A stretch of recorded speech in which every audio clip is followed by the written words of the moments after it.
5वां लेक्चर है। चलिए, तो आज हम लोग जो शेष बचा हुआ प्राचीन भारत है इसको हम लोग आज समाप्त करेंगे, ठीक है। चलिए, ताकि आपका हाँ हो जाएगा 2 लेक्चर में, ये 3 लेक्चर में हो जाएगा, 12 लेक्चर के अंदर हो जाएगा सब। प्राचीन भारत में हम लोगों ने पूरा मगध साम्राज्य पढ़ लिए थे, ठीक है। अब हम आज लोग वहाँ से क्या करेंगे, गुप्त वंश पढ़ेंगे, गुप्त वंश से जुड़ी चीज़ें, ठीक है। यहीं से आप देखेंगे शक वंश से जुड़ी चीज़ें जो एग्ज़ाम में आती हैं, और साथ में कुषाण वंश के बारे में हम लोग पढ़ेंगे जहाँ से कुछ क्वेश्चन एग्जाम में बनते हैं, और सीधा कुषाण वंश के बाद हम लोग हर्षवर्धन अर्थात वर्धन वंश पढ़ेंगे जिसे हम पुष्यभूति वंश कहते हैं, ठीक है।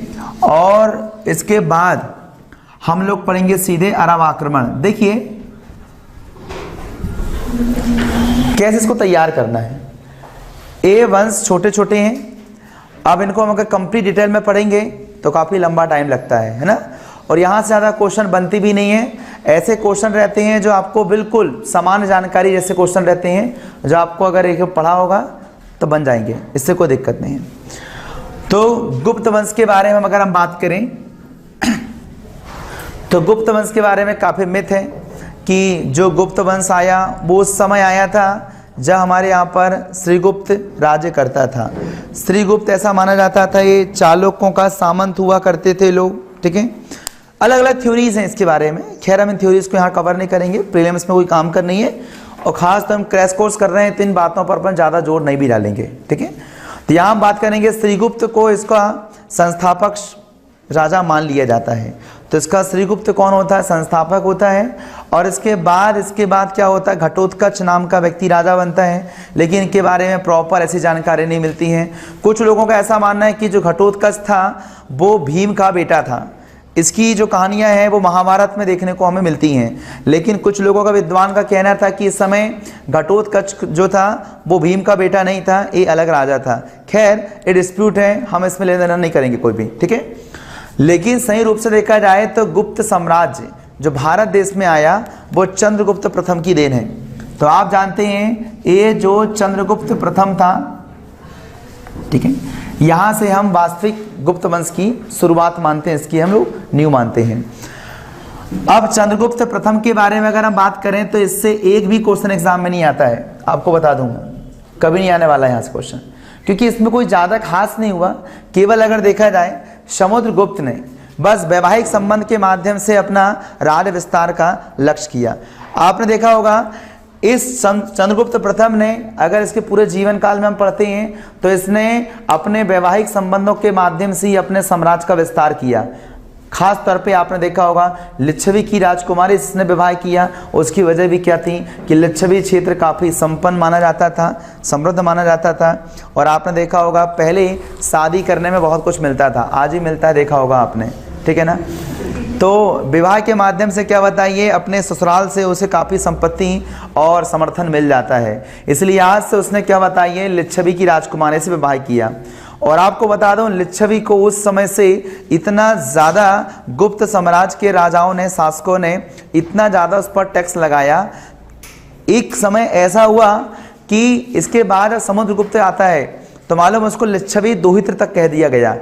दोहित्र मतलब दोहने वाला, जानते हो आपने ये दोहित्र वाला जो शब्द आता है दोहन वाला, ठीक है, उसमें गाय की दोहनी होती है ना, उसका दूध निकाला जाता है, उसको दोहन कहते हैं, वहीं से बनता क्या बताइए दोहित्र।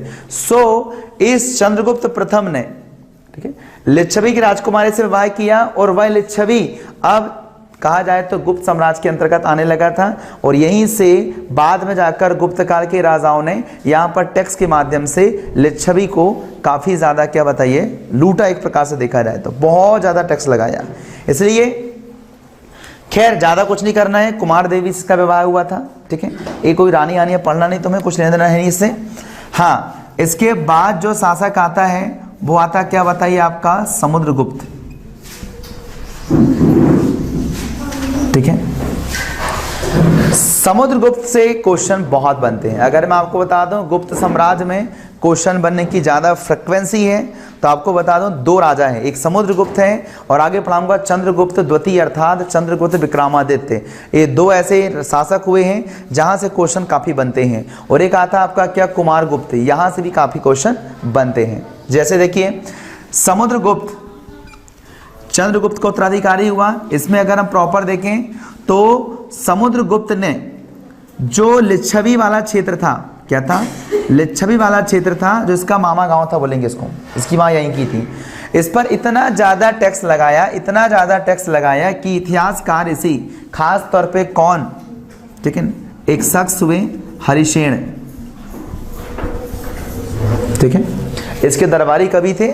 और आपने देखा होगा इसमें एक उल्लेख आता प्रयाग प्रशस्ति, राइट, क्या आता है, प्रयाग प्रशस्ति। इस प्रयाग प्रशस्ति में हरिसेन ने समुद्रगुप्त को क्या कहा था, लिच्छवी दोहित्र कहा था। उसकी वजह क्या है, इसने लिच्छवी में बहुत अधिक मात्रा में क्या बताइए टैक्स लगाया, और इससे ये हुआ कि टैक्स लगाने से जो लिच्छवी क्षेत्र था इसकी समृद्धता, इस गुप्त के समृद्धता लाने में काफ़ी हेल्पफुल हुई, क्योंकि लिच्छवी से काफ़ी टैक्स इनको प्राप्त होता था। तो लिच्छवी दोहित्र इन्हें कहा जाता था। वो पर्दे लगाओ अच्छे से। दूसरी हम बात करेंगे यहाँ पर, ठीक है, समुद्रगुप्त ऐसा पहला शख्स था, समुद्रगुप्त पहला ऐसा शख्स था भारत का जिसने अपनी सीमा से छोड़, अपने देश की सीमा से छोड़ दूसरे देशों पर क्या किया था, आक्रमण किया था। लेकिन इसके आक्रमण का उद्देश्य राज्य करना नहीं था, केवल ये अपनी शक्ति को दिखाना चाहता था कि मैं भी एक सिकंदर की तरह, मैं भी एक सिकंदर की तरह बाहर भी युद्ध जीत सकता हूँ भारत देश के अलावा। बाकी इसका उद्देश्य नहीं था कि मुझे राज्य करना है।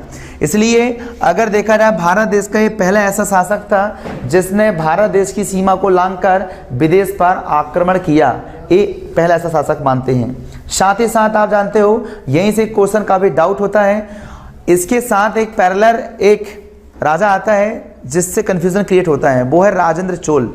आप जानते हैं जो चोल वंश का राजा था राजेंद्र प्रथम चोल, उसके समय में अगर हम बात करें तो वह भी ऐसा राजा था जिसने अपनी सीमा से बाहर दूसरे देश पर क्या किया, आक्रमण किया। लेकिन उसका उद्देश्य क्या था, राज्य करना था, और उसने किया भी।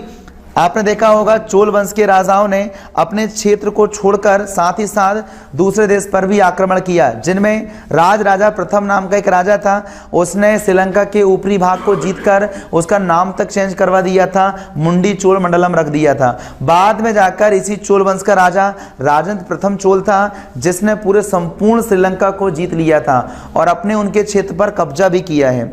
आप जानते हैं इन्हीं चोल राजाओं ने इंडोनेशिया जो क्षेत्र है अपना पूरा प्रादीपी वाला क्षेत्र, द्वीप वाला क्षेत्र है, वहां पर भी इनकी जो नेवी थी, जल सेना थी, उस समय की तत्कालीन नौसेना में सबसे स्ट्रॉन्ग सेना किसकी थी, तो इन चोल वंश के राजाओं की थी। यही कारण है कि इन लोगों ने समुद्र पार भी दूसरे देशों पर क्या विजय प्राप्त की। तो पहला ऐसा राजा था जिसने दुनिया के दूसरे देश पर भी क्या किया था, आक्रमण किया था, वो था समुद्रगुप्त। लेकिन इसने राज नहीं किया है, केवल जीत कर वापस आ गया था। लेकिन अगर बोलेगा किस राजा ने अपने देश के बाहर दूसरे क्षेत्रों पर राज्य किया है पहली बार, तो वो राजेंद्र चोल लिखना, ठीक है।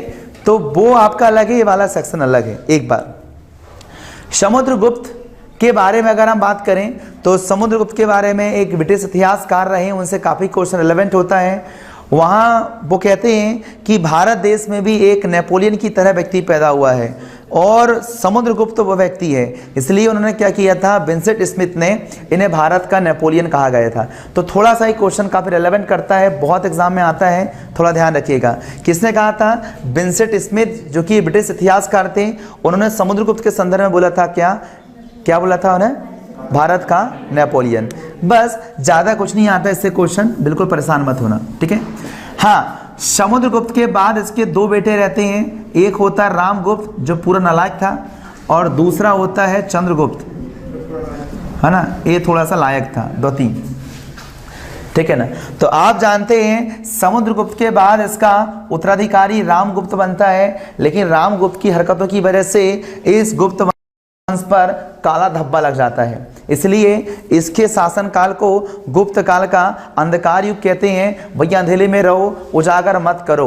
मैं थोड़ा सा आपको बता देता हूँ, 1 मिनट क्या हुआ था इसमें। समुद्रगुप्त के बाद रामगुप्त शासक बना, लेकिन इतिहासकार ज्यादा इसको संबंध नहीं करते हैं। क्यों? सीधे इसके बाद आते चंद्रगुप्त द्वितीय को। उसकी वजह क्या है? रामगुप्त जो था ना, ये बड़ा सौदेबाज आदमी था, बहुत डरता था। और एक बार की बात है, इसने जो बंगाल के गौड़ शासक थे उन लोगों के साथ अब इसका युद्ध हुआ तो उन्होंने के साथ इसने संधि कर लिया। और संधि में देखो इतनी अपमानजनक संधि, अपनी पत्नी ध्रुव देवी का विवाह इनसे करवाने को कह दिया। कम बड़ी बात, ठीक है ना, समझ रहे हो? तो आप जानते हैं रामगुप्त ने अपनी पत्नी ध्रुव देवी का विवाह इनसे कराना स्वीकार कर दिया। और आप जानते हैं इन्होंने ध्रुव देवी को लेकर चले गए। अब इसको भाई गुस्सा, बोली मेरी भाभी कहाँ गई? तब आप जानते क्या, बताइए, ये पहुंचा कहाँ? गौड़ शासकों के पास। अब भारी परेशान ये भी, है ना, अब भाभी को मानता था बेचारा। तो क्या हुआ, ये गया क्या गौड़ शासकों के पास। और इसकी उस समय क्या हो रहा था, रामगुप्त की पत्नी ध्रुव देवी का विवाह हो रहा था वहां पर। तो उसने अपना वेश बदला और चुपके से बताया, देखो मैं आ गया हूं भाभी जी, चिंता मत करो। अब तो इसने उनकी क्या बताइए, उनके कपड़े पहन लिए और इसको शिविर में बिठा दिया ध्रुव देवी को, और स्वयं शादी में सम्मिलित हो गया जाकर, ठीक है, दुल्हन बनकर। और जैसे क्या बताइए 7-8 फेरे होते रहेंगे, अब उसमें 8-9 जो भी फेरे होते रहेंगे। इसने क्या बताइए उस गौड़ शासक शशांक को क्या बताइए पकड़ लिया और वहीं उनको क्या बताइए टपका डाला। उसके बाद यही क्या बताइए चंद्रगुप्त द्वितीय ने कहा, ठीक है, इसकी आयु पर आई गुस्सा, इसको इसने निपटा दिया। अब भाई पत्नी रोने लगी होगी, क्यों भाई मेरे पति को मार डाला, चिंता मत करो मैं तो बैठा हूं। तो आप जानते क्या हुआ, चंद्रगुप्त द्वितीय ने ही अपनी भाभी के साथ विवाह कर लिया, ठीक है ना, और फिर बाद में जाकर राजा बन गया। इस प्रकार ये बड़ी अजीब अजीब चीजें हुई थी, इसलिए ये सब पढ़ने की लायक नहीं है तुम्हारे, है ना। हाँ, तो ये क्या आएगा, चंद्रगुप्त द्वितीय ने विक्रमादित्य की उपाधि धारण की और अपना नाम रखा चंद्रगुप्त विक्रमादित्य। ये सबसे महत्वपूर्ण शासक रहा है गुप्त वंश में। अगर देखा जाए इसने संस्कृति को भी, साहित्य को भी बहुत ज़्यादा संरक्षण दिया। यही कारण है कि इसके शासन काल में बुद्धिजीवी लोग जो हुआ करते थे वो इसे काफ़ी संरक्षित हुआ करते थे। ऐसा माना जाता है इतिहास में पहला ऐसा शासक रहा है जिसने कहा जाए विद्वानों का संरक्षण दिया था। और इसी के समय से नवरत्न का कॉन्सेप्ट आया था। आप जानते हो बराहमीर जैसे बुद्धिजीवी खगोलज्ञ, साथ ही साथ आर्यभट्ट जैसे, ठीक है ना, महाकवि तो आपका क्या बताइए कालिदास जी जैसे, ठीक है ना, फिर छपड़ा घटपर्णा, ठीक है, फिर अमर सिंह, ऐसे बुद्धिजीवी लोगों को क्या किया, इतने संरक्षण किया था, ठीक है इनका। तो ऐसा माना जाता है कि इतिहासकार में 2 लोगों के पास नवरत्न थे। पहला आएगा हमेशा ध्यान रखना कौन, तो चंद्रगुप्त द्वितीय। दूसरा कौन आता है, अकबर। उसी प्रकार 8 लोगों के लिए 2 लोग जाने जाते थे। एक कहते थे अष्टदिग्गज। अष्टदिग्गज जो है वो आप जानते हैं जब संगम वंश रहा तो उनमें 4 वंश ने राज्य किए थे। आपके जो विजयनगर साम्राज्य है उसमें 4 वंशों ने राज्य किया था, संगम वंश, फिर आप जानते हैं सालुब वंश एंड तुलुप वंश एंड आपका आरविडु वंश। तो जो तुलुप वंश का राजा था कृष्णदेवराय, उसके यहाँ पर तमिल कवियों का क्या होता था, एक 8 विद्वान लोगों का संग्रह हुआ करता था। तो उन 8 लोगों के समूह को बोलते थे अष्टदिग्गज। जबकि एक 8 लोगों का भी समूह हुआ करता था शिवाजी के समय में, उन्हें कहते थे अष्टप्रधान। तो ये काफी क्वेश्चन कंफ्यूजन करते, इनको थोड़ा आप अच्छे तरीके से दिमाग में बैठा लेना। अगर नवरत्न आएगा तो 2 शख्स हैं, एक आपका चंद्रगुप्त द्वितीय अर्थात विक्रमादित्य, और जो दूसरा है वो आएगा आपका अकबर। अगर अष्टप्रधान कहा जाए तो आएगा शिवाजी, और अष्टदिग्गज कहा जाए तो कौन आएगा, कृष्णदेवराय, ठीक है ना। इस प्रकार आप जानते हैं, यहां हम देखेंगे प्रॉपर तो चंद्रगुप्त द्वितीय के समय में महाकवि कालिदास को जरूर याद करना, ठीक है, उन्हीं के समकालीन थे, उन्हीं के दरबारी कवि थे। और उन्होंने अभिज्ञान शाकुंतलम, ऋतु संहारम, मेघदूतम, विक्रमोर्वशीयम, अग्नि वाल्मीकाग्निमित्रम से लेकर ध्यान रखना ऐसे बहुत अच्छे अच्छे ग्रंथों की रचना की। और इन्हीं को ही हमारे भारत देश का ध्यान रखना शेक्सपियर भी कहा जाता है। एक तो पढ़ा होगा आपने, इसकी कोई दिक्कत नहीं है, ठीक है ना। फिर आप जानते हैं आर्यभट्ट, इन्हीं का दरबारी क्या बताइए विद्वान था, जिसने आप जानते हैं आर्यभट्टियम पुस्तक में शून्य की खोज के बारे में लिखा था। शून्य की खोज तो वैसे गृहधर्म ऋषि ने कर दी थी, लेकिन एक्चुअल में शून्य को सिंबॉलिक वर्जन लाया किस व्यक्ति ने लाया? आर्यभट्ट ने लाया। इसी ने पाई का मान निकाला था 22/7। तो आप जानते हैं इस प्रकार हम देखेंगे पाई का मान, शून्य का आविष्कार, एक काफ़ी चीज़ें आर्यभट्ट ने इसमें की थी। फिर आपने देखा होगा बराहमीर इसका जन्म आप जानते हैं उज्जैन के डोंगला नामक स्थान पर हुआ था। जिससे मध्य प्रदेश सरकार ने उसका नाम चेंज करके डोंगला के नाम चेंज करके बराहमीर नगर रख दिया। इस प्रकार हम देखेंगे तो वहां भी आपको सब चीज जानकारी मिल जाएगी। बराहमीर ने बृहत संहिता रचकर, ठीक है ना, पहली बार लोगों को सामने लाया था कि खगोलीय घटनाओं को हम कैसे समझ पाएं।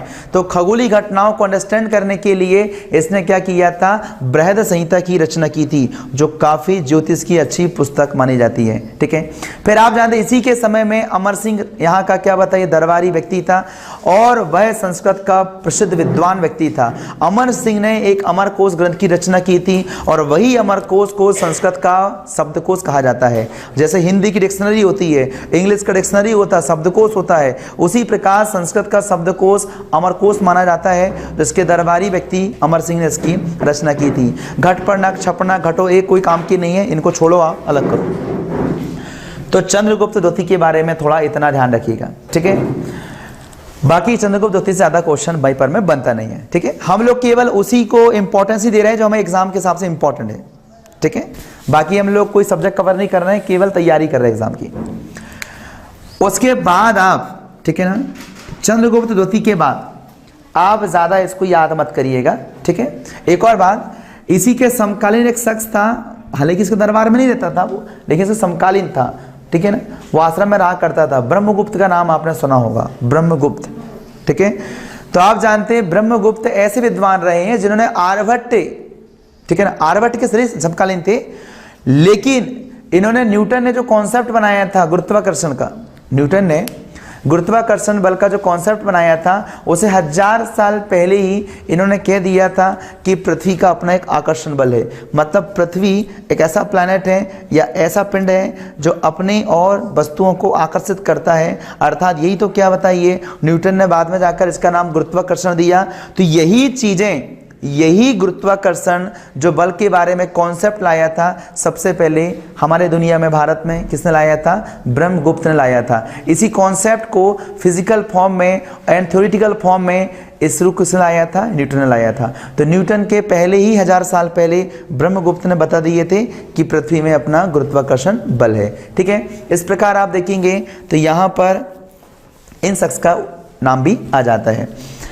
खैर, अब इसके बाद आप कुछ मत करना, स्कंदगुप्त को ज्यादा क्वेश्चन आता नहीं है। हाँ, आप कुमारगुप्त को थोड़ा सा ध्यान रखिएगा इसके बाद। ठीक है, ठीक है, मैं आपको बाद में पढ़ाऊंगा इसे डिटेल से, लेकिन अपन केवल शॉर्ट पढ़ रहे हैं। ठीक है, ताकि अपना 12 घंटे में पूरी हिस्ट्री खत्म हो जाए।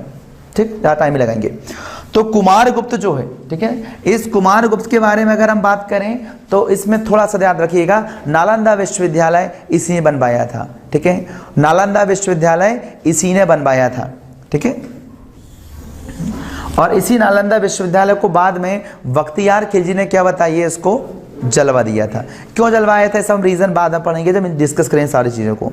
ठीक है, कई बार एग्जाम में आता फैक्चुअल चीज़ें कि किसने बनवाया था, तो कुमारगुप्त ने बोलना, किसने जलवाया था तो बख्तियार खिलजी ने जलवाया था। एक बात, अगर इसी क्वेश्चन कई बार पेपर में आता है कि उस समय प्राचीन काल में 3 विश्वविद्यालय सबसे फेमस थे। पहला देखिए, सबसे पहला जो विश्वविद्यालय था वो था तक्षशिला, जो कि आज हमारे भारत देश में नहीं आता है, पाकिस्तान में आता है। ठीक है, तो पहला विश्वविद्यालय क्या आएगा? तक्षशिला। दूसरा हमारे भारत में इसका केंद्र बना था, क्या बताइए? नालंदा। तो नालंदा विश्वविद्यालय को शिक्षा केंद्र बनाने में जो सबसे ज्यादा योगदान जाता है वो गुप्त काल के राजाओं को जाता है। लेकिन धीरे धीरे आप जानते हैं नालंदा विश्वविद्यालय का स्थान जो ले लिया था तीसरा, वो लिया था विक्रमशिला विश्वविद्यालय ने ले लिया था। आप जानते हो विक्रमशिला विश्वविद्यालय जो है वह भी काफी महत्वपूर्ण होता था नालंदा के साथ में पैरेलल, और आप जानते हैं बिहार में होता था और विक्रमशिला आपका जानते हुए बंगाल क्षेत्र में होता था। सो यहाँ पर आपने सुना होगा बंगाल क्षेत्र में एक वंश राज करता था, पाल वंश। ठीक है, पाल वंश का एक शासक था धर्मपाल, महिपाल, आपने नाम सुना होगा इनका। ठीक है, तो मिहिर भोजपाल। तो आप जानते हैं यहाँ पर धर्मपाल नाम का एक शासक था, ज़्यादा डिटेल नहीं जाएंगे इसमें हम लोग। धर्मपाल नाम के शासक ने विक्रमशिला विश्वविद्यालय की स्थापना की थी और बाद में यही विक्रमशिला विश्वविद्यालय नालंदा विश्वविद्यालय का टक्कर देता था। ठीक है, बहुत ज़्यादा महत्वपूर्ण था विश्वविद्यालय। ठीक, इस प्रकार आप देखेंगे तो ये तीनों विश्वविद्यालय थोड़ा सा ध्यान रखिएगा, काफ़ी इंपॉर्टेंट एग्जाम के हिसाब से।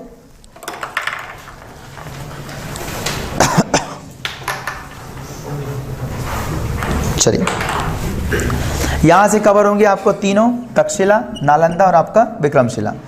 तो कुमारगुप्त ने कराया था क्या? नालंदा विश्वविद्यालय का निर्माण। ठीक है, चलिए अब इसके बाद हम देखते हैं तो स्कंदगुप्त के समय में हुड़ जानते हैं? हुड़ देखिए क्या आएगा, स्कंदगुप्त एक राजा रहता है इसी गुप्त काल में। ठीक है, ठीक है। स्कंदगुप्त के समय में सर्वाधिक हुड़ों का आक्रमण हुआ था। जैसे आपको बता दूं खास तौर पे ये हुड़, ये मंगोल, ठीक है, ये लोग भारत पर बहुत आक्रमण करते थे, पता है? ठीक है, मंगोलिया नाम सुना होगा, मंगोलिया है ना। तो मंगोलिया क्षेत्र के जो रहते थे, प्रॉपर मंगोलिया मत बोलना, पहले बहुत बड़ा क्षेत्र था वो। आजकल तो मैं जो देश देखते हैं वो वैसे नहीं थे पहले, है ना, जानते हो भारत स्वयं अलग था, आज अलग दिखता भारत आपको। तो मंगोलिया का जो क्षेत्र है, मंगोलिया में रहने वाले लोग कहलाते हैं क्या बताइए? ठीक है ना, मंगोल। तो यहीं पर फिर काफ़ी प्रकार की प्रजाति होती थी, तैमूर होते थे, चंगेज होते थे, इन्हीं में चंगेज खान आया था। ठीक है, तो यहाँ पर हम देखेंगे तो जो मंगोल के लोग हैं उन्हें हम मंगोलिया कहते थे।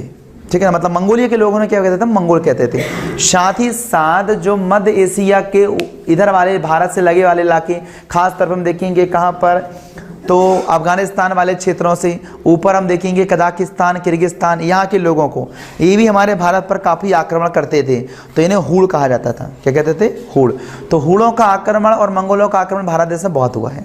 तो स्कंदगुप्त के समय में सर्वाधिक हुड़ों का आक्रमण हुआ था, ये थोड़ा सा एग्जाम में याद रखना। ठीक है, बाकी चलो ज़्यादा से परेशान होने वाली बात नहीं है।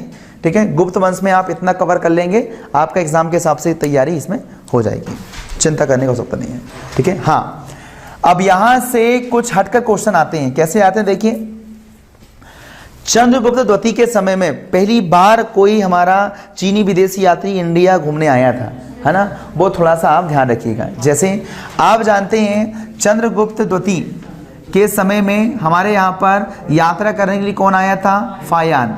ठीक है, ये पहला चीनी यात्री है, ये पहला चीनी यात्री है जो हमारे इंडिया विजिट करने आया था, उसका नाम था फायान। एग्जाम में सीधा क्वेश्चन यहाँ से आता और ये आता ही आता है, अगर यहाँ से आएगा तो किसके यहाँ पर आया था? चंद्रगुप्त द्वितीय के दरबार में आया था। और सबसे खास बात, जब वो यहाँ पर आया तो उसको लगा चलो एक पुस्तक लिख डालता हूँ, थोड़ा बहुत जानकारी लिख देता हूँ। और जो फायान आया था, आप जानते हैं चीन में बौद्ध धर्म बहुत ज़्यादा मानते थे लोग, है ना, और भारत देश से ही क्या बताइए बौद्ध धर्म का प्रचार प्रसार वहाँ हुआ था। तो लगता है जो धर्म जहाँ से आया है हम लोग वहाँ पर यात्रा करने की हमारी काफ़ी जिज्ञासा होती है। जैसे हमारे यहाँ इस्लाम धर्म पैदा नहीं हुआ ना इस्लाम आया, लेकिन आप जानते हो ये इस्लाम हमारा क्या बताइए कि ईरान इराक क्षेत्र से आया। तो हमें लगता है कि चलो यार यहाँ विजिट किया जाए।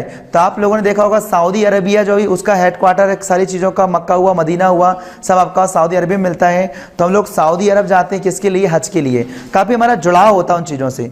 तो उसी प्रकार बौद्ध धर्म भी हमारा यहाँ उद्गम हुआ और भले ही वो विदेशों के दूसरे इलाकों में फैला, तो उन लोगों का काफ़ी एक मनोवैज्ञानिक सोच होती थी कि चलो यार हम लोग भी जहाँ पर इनका जन्म हुआ है एक बार हम विजिट करें। तो जब हमारे यहाँ से चीन बौद्ध धर्म गया तो लोगों के मन में जिज्ञासा आई, कैसे थे महात्मा बुद्ध, कैसा था उनका जीवन चरित्र, चलो उनके बारे में जानते हैं। तो यहाँ पर इन्हीं बौद्ध धर्म से जुड़ी चीज़ों को रिलेट करने के लिए, समझने के लिए, पढ़ने के लिए, जुटाने के लिए ये फायान भारत में यात्रा किया था। और उसका उद्देश्य यही था गौतम बुद्ध और बौद्ध धर्म से जुड़ी बातों को इकट्ठा करना, उसको संकलित करना, इसलिए वो यहाँ पर आया था। ठीक है, और ऐसा माना जाता है उसने नालंदा विश्वविद्यालय में विजिट किया था, काफ़ी दिन रुका, काफ़ी दिन उसने अनुसंधान किए इन चीज़ों पर। लेकिन दुर्भाग्य वाली बात हुई कि चंद्रगुप्त द्वितीय के दरबार में आया और बेचारे ने उसने पूरी पुस्तक लिख डाली। उसका नाम क्या था बताइए? पियो कियो की। ठीक है, जो फायान है इसकी बुक का नाम क्या था? पियो कियो की। देखिए बहुत सारे बच्चों को कन्फ्यूजन होता है इसमें। देखिए पहला यात्री आया था फायान, दूसरा यात्री आया था वैनसांग, राइट। तो जो दूसरा यात्री आया था वैनसांग, ठीक है, ये हर्षवर्धन के समय में आया था बेटा, ठीक है। ये कब आया था? ये पुष्पगुप्ती वंश पढ़ाऊंगा आगे जस्ट में, हर्षवर्धन। तो हर्षवर्धन के समय में ये आया था, ठीक है। इस प्रकार आप देखोगे तो हर्षवर्धन के समय में वैनसांग आया था और इसकी पुस्तक थी सीयू की, ध्यान रखना, इसकी थी पियो कियो की, ठीक है ना। तो आप जानते हो यहां पर ये बात रखना, पहले कौन आया था? फायान, ठीक है ना। क्या आया था? फायान। और फायान आया तो उसने पहले क्या किया बताइए? पियो कियो की रचना की। ऐसे भी याद कर सकते हैं, पहले फायान आया, पहले आप क्या करिए? मिर्ची वाला पानी पीजिए पहले और बाद में सीसी करिए, ठीक है ना। तो पहले पीना फिर सीसी करना, सीसी करके मत पीना, ठीक है ना। ऐसा थोड़ा सा दिमाग में रख लेना, नहीं दोनों में क्वेश्चन बहुत कन्फ्यूजन होता है, पियो कियो की और सीयू की, ठीक है। तो पहले क्या हुआ? फायान आया और उसने क्या बताइए? पियो कियो की किया। बाद में वैनसांग आया और उसने सीसी करके पिया, ठीक है। तो सीयू की आएगा। अब सबसे जानकारी इंपॉर्टेंट है कि फायान ने जो अपने पियो की लिखा ना, चंद्रगुप्त मौर्य के, आपके चंद्रगुप्त प्रथम के समय में लिखा था, आपका द्वितीय के समय लिखा, लेकिन दुर्भाग्य वाली बात है उसने एक बार भी इसको उल्लेख नहीं किया। चंद्रगुप्त द्वितीय के दरबार में आकर लिखा और उसका एक बार भी नाम ही लिया, कितना अजीब है। अब आपके दरबार में कोई आए, आपके घर में कोई आए और आपके आसपास की पूरी जानकारी लिखे और आपका ही नाम ना लिखे, कितना अजीब लगता है, ठीक है। तो इस ग्रंथ की काफी अच्छी ये बात रही कि इसने क्या किया? अजीब बोलो इसकी बात को, कि जिसके दरबार में आया उसका ही नाम उसने मेंशन नहीं किया, ठीक है। खैर इतना पर्याप्त है। इस प्रकार गुप्त वंश में आप इतनी चीजों को कंप्लीट कर लीजिएगा, ठीक है। चलिए, पेपर में आता है भैया गुप्त वंश की इतनी बड़ी बड़ी रोचक कथाएं, आपको कथा नहीं सुनाऊंगा आज में, अभी पढ़ेंगे डिटेल में तब बताऊंगा, बड़ी अचरज वाली कथाएं हैं। तो इनकी कथाओं का उल्लेख कहां से मिलता है मालूम है? पुराणों से मिलता है। कहां से मिलता है? पुराणों से। चलिए,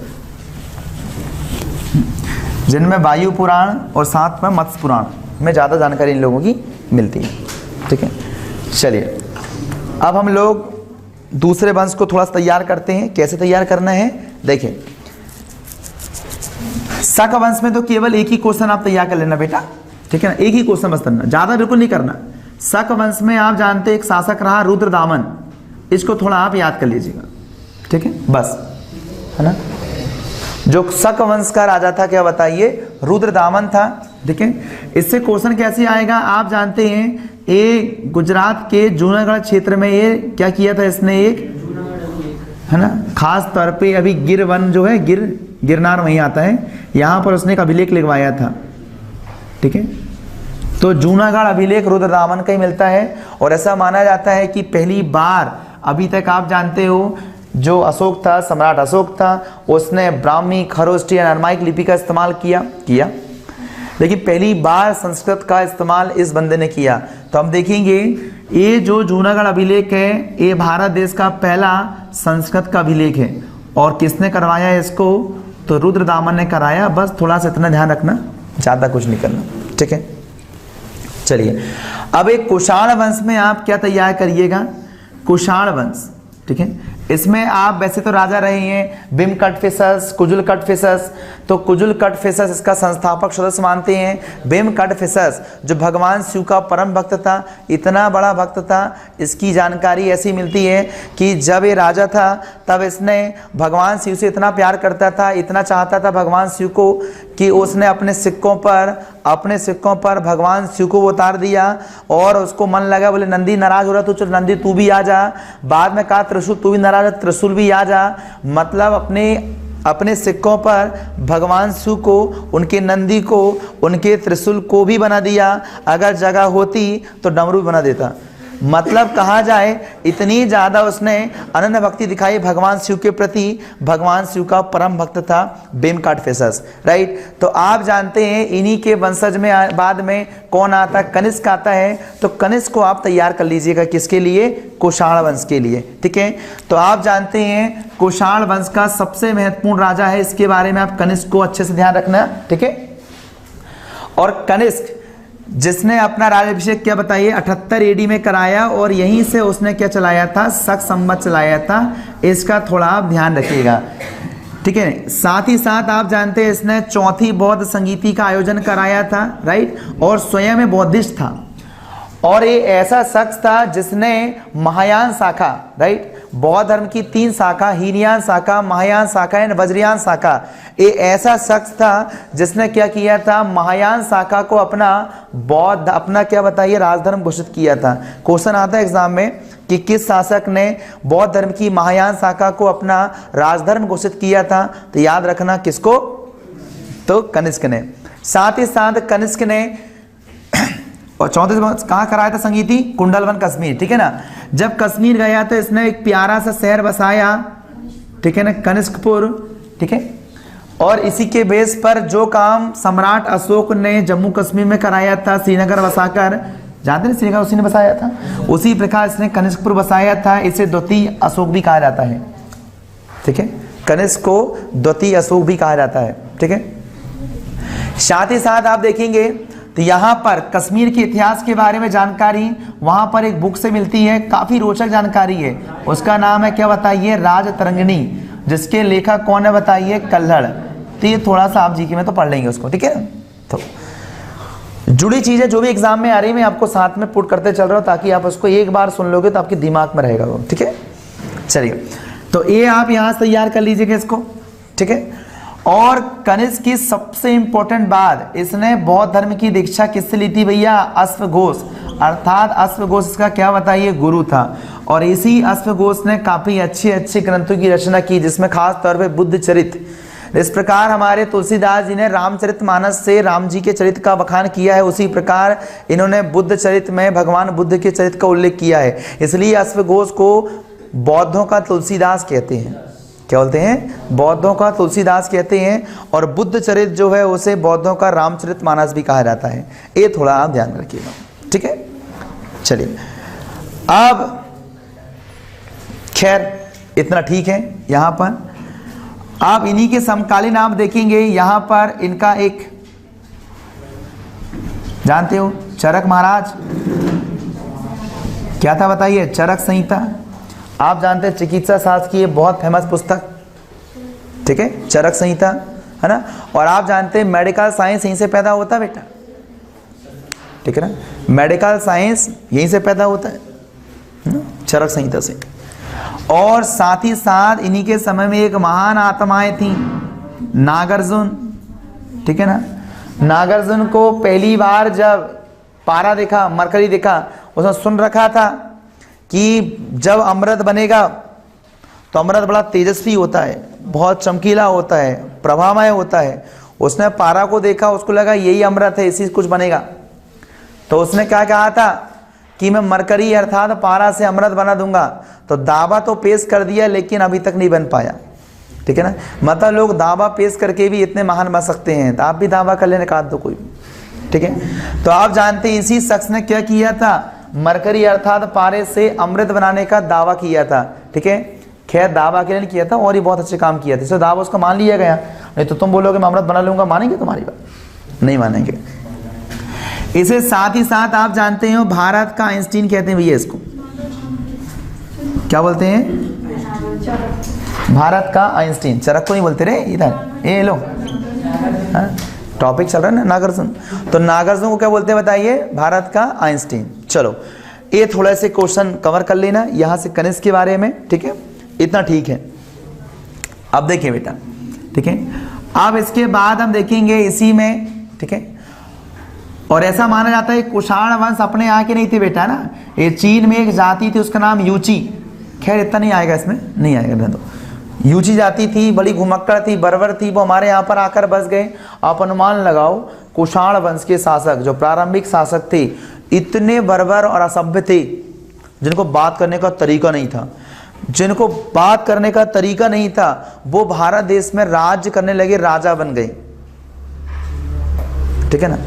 तो भारत देश के इतिहास से आपको देखने को लगता होगा, आप थोड़ा इंस्पायर हुई कि भारत देश में अनपढ़ लोगों ने भी राज्य किया है, असभ्य लोगों ने भी राज्य किया है, और भारत देश के राजनेता जिनको पढ़ते लिखते नहीं बनता वो भी आज राज्य कर रहे हैं। बताइए, इतिहास गवाह है। और ऐसे ऐसे लोग जो लुटेरे चुटेरे सारे लोग आज भारत देश पर, बताइए क्या, सांसद बनकर आज राज्य कर रहे हैं। बड़ी से बड़ी कुख्यात डाकुनी फूलन देवी तक को हम लोगों ने जिताकर, क्या बताइए, उसको सांसद बनाए हैं। तो आप अपने आप को थोड़ा संभालिए, अपने आप को देखिए, तुम तो बहुत अच्छे हो, आप एक बार प्रयास कर सकते हो। ठीक है, चलिए। ये इतिहास हमें सिखाता है कि जब वो बन सकते हैं, ये सब कुछ कर सकते हैं, हम तो बड़े सज्जन पुरुष हैं, तो हम भी एक बार ट्रायल मार सकते हैं। बताइए, ठीक है, इसमें क्या खराबी बात है ना? चलिए, तो इसमें ये आप कवर कर लेना, ठीक है। हाँ, इसके बाद आप लोग वर्धन वंश जरूर पढ़ना। वर्धन वंश से एग्जाम में काफी क्वेश्चन आते हैं, ठीक है।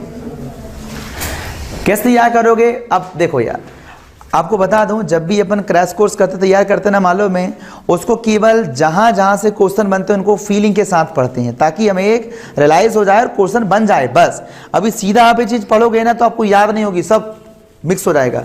लेकिन आप उन चीजों को पढ़ रहे हो, फील कर रहे हो, आसानी से आपको क्वेश्चन अब बन जाएगा। तो आप वही चीजें पढ़िए जो एग्जाम में आता है, नहीं तो हिस्ट्री में दिमाग खपाने का नहीं है। 3-4 क्वेश्चन आएंगे, उसी में दिमाग खपाओगे, 2 महीने खराब हो जाएंगे, है ना। पेपर निकल जाएगा, फिर डेट नहीं बढ़ने वाली हो, ठीक है ना। तो यहां देखो आप, वर्धन वंश, वर्धन वंश को कैसे तैयार करना है आपको, देखिए। सबसे इंपॉर्टेंट बात, अगर हम देखें इसमें, तो प्रभाकर वर्धन को नहीं पढ़ना है, राजवर्धन को नहीं पढ़ना है। इसमें अच्छा राजा कौन है? हर्षवर्धन, केवल एक को पढ़ना है, ठीक है ना। तो आप देखेंगे जो हर्षवर्धन है, यहां से क्वेश्चन एग्जाम में बहुत बनते हैं। क्यों? आपको बता दूं, भारत देश में जो मौर्यों ने, मौर्य काल में चंद्रगुप्त मौर्य, बिंदुसार, अशोक ने पूरे भारत देश को एक राजनीतिक सत्ता के नीचे ला लिया था, एकीकरण कर लिया था। पूरे बड़े क्षेत्र में कब्जा जमाकर अपने से रेगुलेट करते थे। फिर उनकी मृत्यु के बाद, अर्थात हम देखेंगे मौर्य काल के बाद, भारत देश की सत्ता छिन्न भिन्न हो गई थी। छोटे छोटे राज्यों में अपने अपने राजा हुआ करते थे। इस प्रकार शक्ति का क्या हो गया था? पूरा बिखराव हो गया था, राइट। अब यहां पर फिर दोबारा अगर भारत देश में एक सत्ता स्थापित हुई है तो वो हर्षवर्धन ने किया था, और हर्षवर्धन के रहते तक ये सारी सत्ता का एकीकरण होते रहा, और जस्ट इसकी मृत्यु के बाद फिर टूट गया। फिर टूटने के बाद फिर आप जानते पूरा बिखरा रहा। फिर हमारे यहां पर जब सल्तनत काल आया तब वो इकट्ठा हुआ। फिर आप जानते कब इकट्ठा हुआ? फिर से दोबारा वो मुगल काल हुआ। मतलब कहा जाए, प्राचीन काल में जो बिखराव चंद्रगुप्त मौर्य अर्थात अशोक के समय में, उनकी मृत्यु के बाद जब वो हुआ, तो वही फिर एक साथ अब पहली बार भारत में किसने किया? हर्षवर्धन ने किया। आप जानते हैं हर्षवर्धन की एक प्यारी सी बहना थी, उसका नाम था राजश्री, ठीक है। तो वहां से एक नई परंपरा आती है, वो थोड़ा सा आप याद करिए। देखिए, हर्षवर्धन के बारे में अगर हम बात करें तो हर्षवर्धन के बचपन में एक घटना हुई, ठीक है ना। वो घटना क्या हुई? क्या हुआ? ये बंगाल के गौड़ शासक बड़े खराब रहे हैं। इनको पता है लड़कियों को उठाना बड़ा अच्छा लगता था, कहीं की भी कोई भी बहना को उठाए लेके भग जाते थे लोग नालायक। तो आप जानते हुआ क्या मालूम है, इसकी जो बहना थी राजश्री, इसको भी क्या हुआ, इन गौड़ शासक जो थे उन लोगों ने ले गए, ठीक है ना, किडनैप कर लिए उस समय का। अब भारी परेशान, इसको लगा कि पता चले फिरौती कोई मांगे तो मैं देखिए लालू बहना को। लेकिन क्या हुआ, ना फोन कॉल आया, ना कोई मैसेज आया, और ना कोई व्हाट्सएप फेसबुक में कोई अपडेट मिला। तो इसको लगा कि यार मेरी बहना कैसे मिलेगी। अब भारी चिंता करने लगा बंदा। अब इसको लगा चलो इससे क्या होगा, भगवान ही है, जिसका कोई नहीं उसका भगवान। उसने कहा भगवान, ठीक है, आप मेरी प्रार्थना सुन लीजिए, ठीक है। प्रार्थना सुनेंगे तो मैं जरूर क्या करूंगा। और प्रार्थना कहाँ करा था? गंगा नदी के तट पर। प्रयाग इसी ने तो बसाया था। तो आप जानते हैं गंगा नदी के तट पर जाकर कहा कि हे देवी माँ, अगर मेरी बहना सकुशल मेरे घर आ जाती है तो पक्का यहाँ पर ध्यान रखना, कुछ ना कुछ आयोजन कराऊंगा। और मालूम में इसने वही चीज़ों को निभाते हुए आगे बहुत अच्छे काम भी किए थे। तो उसने जब वो क्या किया, मन्नत मांगी, तो हुआ क्या, इसकी बहना इसको मिल गई, पता चल गया, ये गया और वहाँ से लेकर आ गया, ठीक है। लेकिन क्या करो, संयोग होता है ना, आपने खुद देखो गांव परिवार में होता है, थोड़ी सी भी प्रॉब्लम जाती है, माते घर में मम्मी पापा कहते हैं बेटा हमारा बेटा साकुशल आ जाएगा, हम 3 क्लास की जवारी रख लेंगे, हमारा बेटा घर आ जाएगा, हम 5 क्लास की जवारी रख लेंगे, और वो कर लेते हैं, बोलो करते ना, मन्नत मांगते हैं, भगवान मेरा काम पूरा हो जाए, मैं 2 नारियल जरूर फोड़ूंगा। ऐसी हमारी मनोदशाएं होती हैं उस समय। तो बेचारा हर्षवर्धन के साथ भी ऐसे ही हुआ। हर्षवर्धन ने भी अपने प्रॉमिस को निभाया, और जब उसकी बहना मिली तो बहना मिलने के बाद उसने क्या बताइए, कुंभ मेला भरवाना स्टार्ट करवाया था। कुंभ मेले की शुरुआत यहीं से मानी जाती है, ठीक है ना। इसके पहले कोई कुंभ कोई मेला नहीं लगता था, ठीक है ना।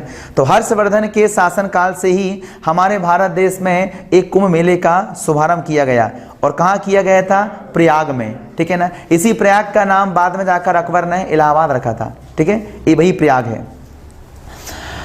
तो हम देखेंगे हर्षवर्धन ने और क्या किया, ठीक है ना। हर्षवर्धन ने अगर हम देखें तो ये तो आपका कुंभ मेला भरवाया, मालूम है, साथ ही साथ इसने एक अपना मंत्रिमंडल बनाया, और व्यवस्थित मंत्रिमंडल मौर्य काल के बाद देखने को यही मिलती है। और ऐसा माना जाता था कि ये मंत्रिमंडल की बैठक स्वयं प्रयाग में ही करता था, ठीक है ना, और खुले छत में करता था, राजमहल में नहीं करता था, खुले छत में करता था। इधर मेला भरा हुआ है, इनकी यहाँ बैठक चलती थी, और ऐसी बैठक आधुनिक रूप से नहीं। आप जानते हैं स्वयं बनता था कौन, इंद्र, हर्षवर्धन स्वयं इंद्र का रोल निभाता था। बोले मैं धरती का इंद्र, बोले तुम मेरे वायु देवता, तुम मेरे अग्नि देवता। मतलब ये बंदा स्वर्ग में जो इंद्र की सभाएं होती थी उसको जमीन में उतार दिया था इसने, और सबको तुम अग्नि देवता का रूप निभाओगे, तुम वरुण देवता का निभाओगे, तुम ये मारुत देवता का, बोले मैं इंद्र रहूंगा। ऐसा करता था बंदा, बड़ा धार्मिक था, बहुत रिलीजन को मानता था। खैर तुमको नहीं बनना है सब। वर्धन वंश में एक इंपॉर्टेंट याद करना, यहाँ पर हर्षवर्धन के समय आपको बताया मैंने, फायान आपका वैनसांग आया था, और इसने पुस्तक लिखी, क्या बताइए, सीयू की। बस ज़्यादा कुछ क्वेश्चन आने वाला यहाँ से नहीं है, इतना आपको करना है। हाँ, हर्षवर्धन युद्ध में हारा था, ठीक है ना, और आप जानते हो किससे रहा था, वो बताइए, पुलकेशिन द्वितीय से। आप जानते हो पुलकेशिन द्वितीय, और हम देखेंगे चालुक्य वंश का राजा था, चालुक्य वंश का राजा पुलकेशिन द्वितीय, और साथ ही साथ हर्षवर्धन, इन दोनों के बीच नर्मदा नदी के पास युद्ध हुआ था, और इस युद्ध में क्या हुआ था, हर्षवर्धन हारा था। युद्ध की काफी आलोचना हुई थी, इसलिए एग्जाम में काफी पूछा जाता है। नदी भी याद रखना, नर्मदा नदी के तट पर हुआ था, पुलकेशिन द्वितीय, और आप देखेंगे किसके, हर्षवर्धन के बीच में हुआ था। इस युद्ध में हर्षवर्धन हार गया था, ठीक है। चलिए, वर्धन वंश में ज्यादा कुछ नहीं पढ़ना है, इतना आपको कवरअप करना है, ठीक है। अब देखिए, हर्षवर्धन की मृत्यु के बाद पूरा भारत देश, ठीक है ना, छोटे छोटे राजवंशों में टूट जाता है, जिनमें हम देखेंगे खास तौर पे दिल्ली अजमेर में एक चौहान वंश का राजा होता है, ठीक है। दिल्ली व जो अजमेर क्षेत्र था, यहाँ पर हम देखेंगे चौहान वंश आता है, ठीक है। इस चौहान वंश में अगर हम प्रॉपर बात करें तो खास तौर पे आप 2 राजाओं को आज जरूर याद कर सकते हैं, ठीक है ना। जैसे, ठीक, आप अगर इनकी बात करें तो एक राजा रहे हैं बीसल देव, इनके बारे में क्वेश्चन काफी आता है, विग्रहराज बीसल देव। क्वेश्चन कैसे बनता है, यहां जो दिल्ली अजमेर के चौहान वंश के शासक बीसल देव थे, विग्रहराज बीसल देव, एक काफी अच्छे नाटककार थे, और इन्होंने अपने जीवन में बहुत अच्छा एक नाटक लिखा था, उसका नाम था हरिकेली। क्या नाम था, एक नाटक था, उसका नाम क्या था, हरिकेली। और इस नाटक से काफी क्वेश्चन रिलेवेंट होते हैं, क्यों, क्योंकि आपको बता दो, जब हम आगे पढ़ेंगे तो कुतुबुद्दीन ऐबक का नाम आप सुनेंगे, जो कि आप जानते गुलाम वंश का हमारे यहाँ पर संस्थापक था। उस व्यक्ति ने एक अजमेर में 2.5 दिन का झोपड़ा बनवाया था उसकी गुरु के लिए। उसकी गुरु कौन थी बताइए, तो कुतुबुद्दीन बख्तियार काकी। जब उसके यहाँ पर आई तो रहने के लिए उसने एक झोपड़ा तैयार कराया था, और वो झोपड़ा तैयार होने में लगभग 2.5 दिन लगा था, इसलिए उसका नाम पड़ा था 2.5 दिन का झोपड़ा। और आप जानते हैं उसी झोपड़े में ये जो दीवारें होती हैं, उसी दीवार में इस हरिकेली नाटक की कुछ पंक्तियाँ लिखी हुई हैं। एग्जाम में क्वेश्चन रिलेवेंट हो जाता है पेपर में, ठीक है।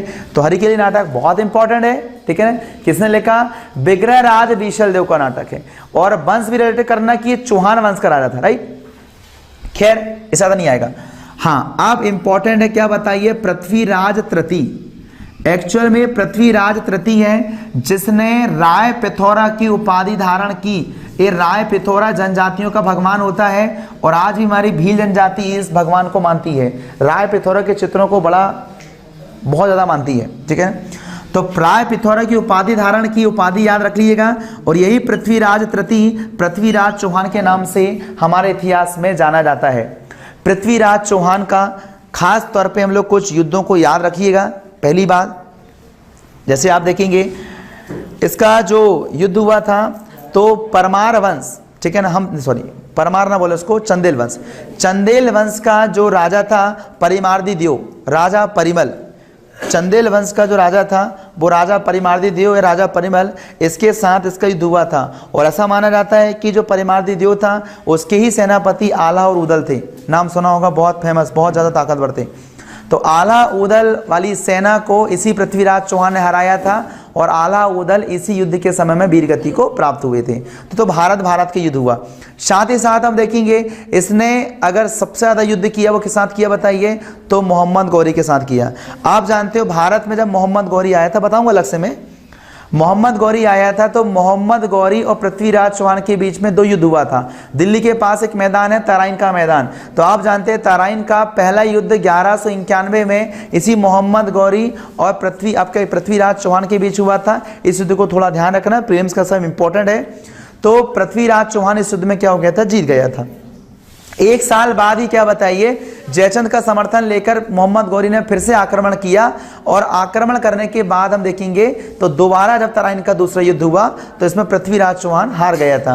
और ऐसा मानते हैं इस युद्ध में इसका प्रतिद्वंदी जयचंद ने मोहम्मद गौरी का साथ दिया था। ये जयचंद वही है जो कन्नौज का गहदवाल वंश का राजक था। मतलब कन्नौज जो आपका आगरा क्षेत्र में आता, आपका खासतौर पर अभी तो यूपी में आता ना, तो आप जानते हैं कन्नौज वाला जो क्षेत्र है वहां का जो राजा था वो गहदवाल वंश, जिसे राठौर वंश भी कहते हैं, वहां का राजा जयचंद था। जयचंद और पृथ्वीराज चौहान की पटती नहीं थी क्योंकि जयचंद ने अपनी बेटी के लिए स्वयंवर रखा था ताकि वह लोग आए वीरता दिखाकर इस बेटी को वर के रूप में स्वीकार करें। सॉरी, वर नहीं बोलेंगे ना, लड़की क्या बोलते हैं, हाँ बधू, सॉरी धप्पी हो जाता कई बार, है ना।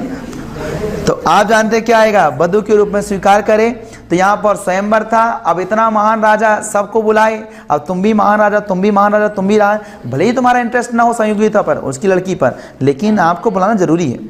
आप भी अपना कर्तव्य दिखा सकते हो वहाँ पर, ठीक है ना। तो आपको ना बुलाए तो कितना अजीब लगता है। अब सबको बुला लिए, आप तुमको नहीं बुलाए, तुमको लगता है यार गलत बात है। तब आपने ठान लिए, बोले शादी करूंगा नहीं करूंगा लेकिन उसको उठा के जरूर लाऊंगा। तो ऐसे ही हुआ, पृथ्वीराज चौहान पहुंच गया भरी सभा में, क्या बताइए, जयचंद की बेटी को उठाकर लेके गया, संयोगिता को लेकर आया। इतना बड़ा अपमान, किसी बाप के सामने उसकी बेटी को उठाकर ले रफू चक्कू जाओ, कम बड़ी बात क्या। तो आप जानते क्या हुआ, उसको बहुत गुस्सा आई और उसने इसके खिलाफ साथ भी दिया। खैर ये सब कहानी अपन नहीं पढ़ेंगे अभी। तो पृथ्वीराज चौहान को आप इतना सा थोड़ा ध्यान रखिएगा, एक बीसल देव वाले को और एक पृथ्वीराज चौहान को। फिर मैंने आपको बताया राठौर का, वो राठौर वंश, गहदवाल वंश, इतना बस याद करना, जयचंद उसी का था, वो ध्यान रखना, राइट। और जयचंद को मोहम्मद गौरी ने हराया था। कौन से युद्ध हुआ था, 1194 में चंदावर का युद्ध। बेटा एक काम करना है, जितने युद्ध आएंगे ना अच्छे ना, आप उनको एक तालिका बना के अच्छे से याद कर लेना, क्योंकि फैक्चुअल क्वेश्चन काफी एग्जाम में आते हैं, ठीक है। तो 1194 में आगरा के पास में एक मैदान है, चंदावर का मैदान, उस मैदान में इस मोहम्मद गौरी और जयचंद के बीच युद्ध हुआ था 1194 में, और जयचंद इस युद्ध में हार गया था, मोहम्मद गौरी जीत गया था, ठीक है।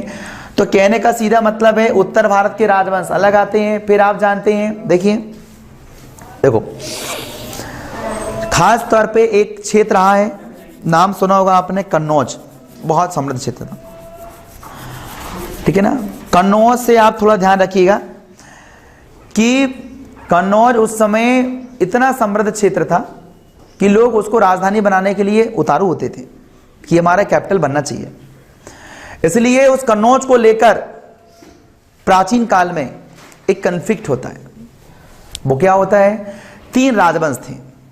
ये 3 राजवंश जरूर याद करिएगा, इसी को हम बोलते हैं त्रिपक्षी संघर्ष। क्या बोलते हैं, त्रिपक्षी संघर्ष, जिनमें आप जानते हो गुर्जर प्रतिहार वंश। कौन सा वंश, गुर्जर प्रतिहार वंश। इस प्रकार हम देखेंगे तो गुर्जर प्रतिहार वंश, दूसरा आपका राष्ट्रकूट वंश, और साथ में पाल वंश, ठीक है ना। इसमें नागभट्ट प्रथम, वत्सराज राजा रहते, खैर इतने ज्यादा आएंगे नहीं। राष्ट्रकूट वंश आप जानते, कृष्ण प्रथम, हाँ बेटा इसे थोड़ा याद रखिएगा। ये राष्ट्रकूट वंश का जो राजा था कृष्ण प्रथम, इसी के समय क्या हुआ था, एलोरा की गुफाओं का निर्माण कराया गया था, ठीक है ना, इतना याद रखिएगा। पाल वंश में यही राजा था बेटा, वो महीपाल और धर्मपाल, ये वही धर्मपाल है जिसने क्या कराया था, विक्रमशिला विश्वविद्यालय का निर्माण कराया था, ठीक है ना। गुर्जर प्रतिहार में तो राजा नागभट्ट प्रथम, वत्सराज, ध्रुव, बहुत सारे राजा रहते हैं। तो इनमें से क्वेश्चन कैसे तैयार करना, आप ये तो ये क्वेश्चन तैयार कर लेना, धर्मपाल वाला, विक्रमशिला वाला तैयार कर लेना, और साथ ही साथ इन तीनों के बीच में कन्नौज को लेकर क्या होता है, त्रिपक्षीय संघर्ष होता है। इसी इतिहास में त्रिपक्षीय संघर्ष के नाम से जाना जाता है। इस प्रकार कन्नौज को अपना कैपिटल बनाने के लिए इन तीनों के बीच में युद्ध हुआ था। और मैं आपको बता दूं, पहली कैपिटल इनमें से कन्नौज किसी कैपिटल थी, पहला कैपिटल गुर्जर प्रतिहार की ही थी। बाद में क्या बताओ, राष्ट्रकूट ने छीन ली, फिर राष्ट्रकूटों से फिर से गुर्जर ने छीन ली, फिर इन्हीं गुर्जर से पाल ने छीनी, और पाल के फिर लास्ट में इसी की जीत हुई थी। कहा जाए ले दे के बात वहीं आई। शुरुआत में गुर्जर प्रतिहार की राजधानी थी, बीच में वो पाल के पास, राष्ट्रकूटों के पास गई।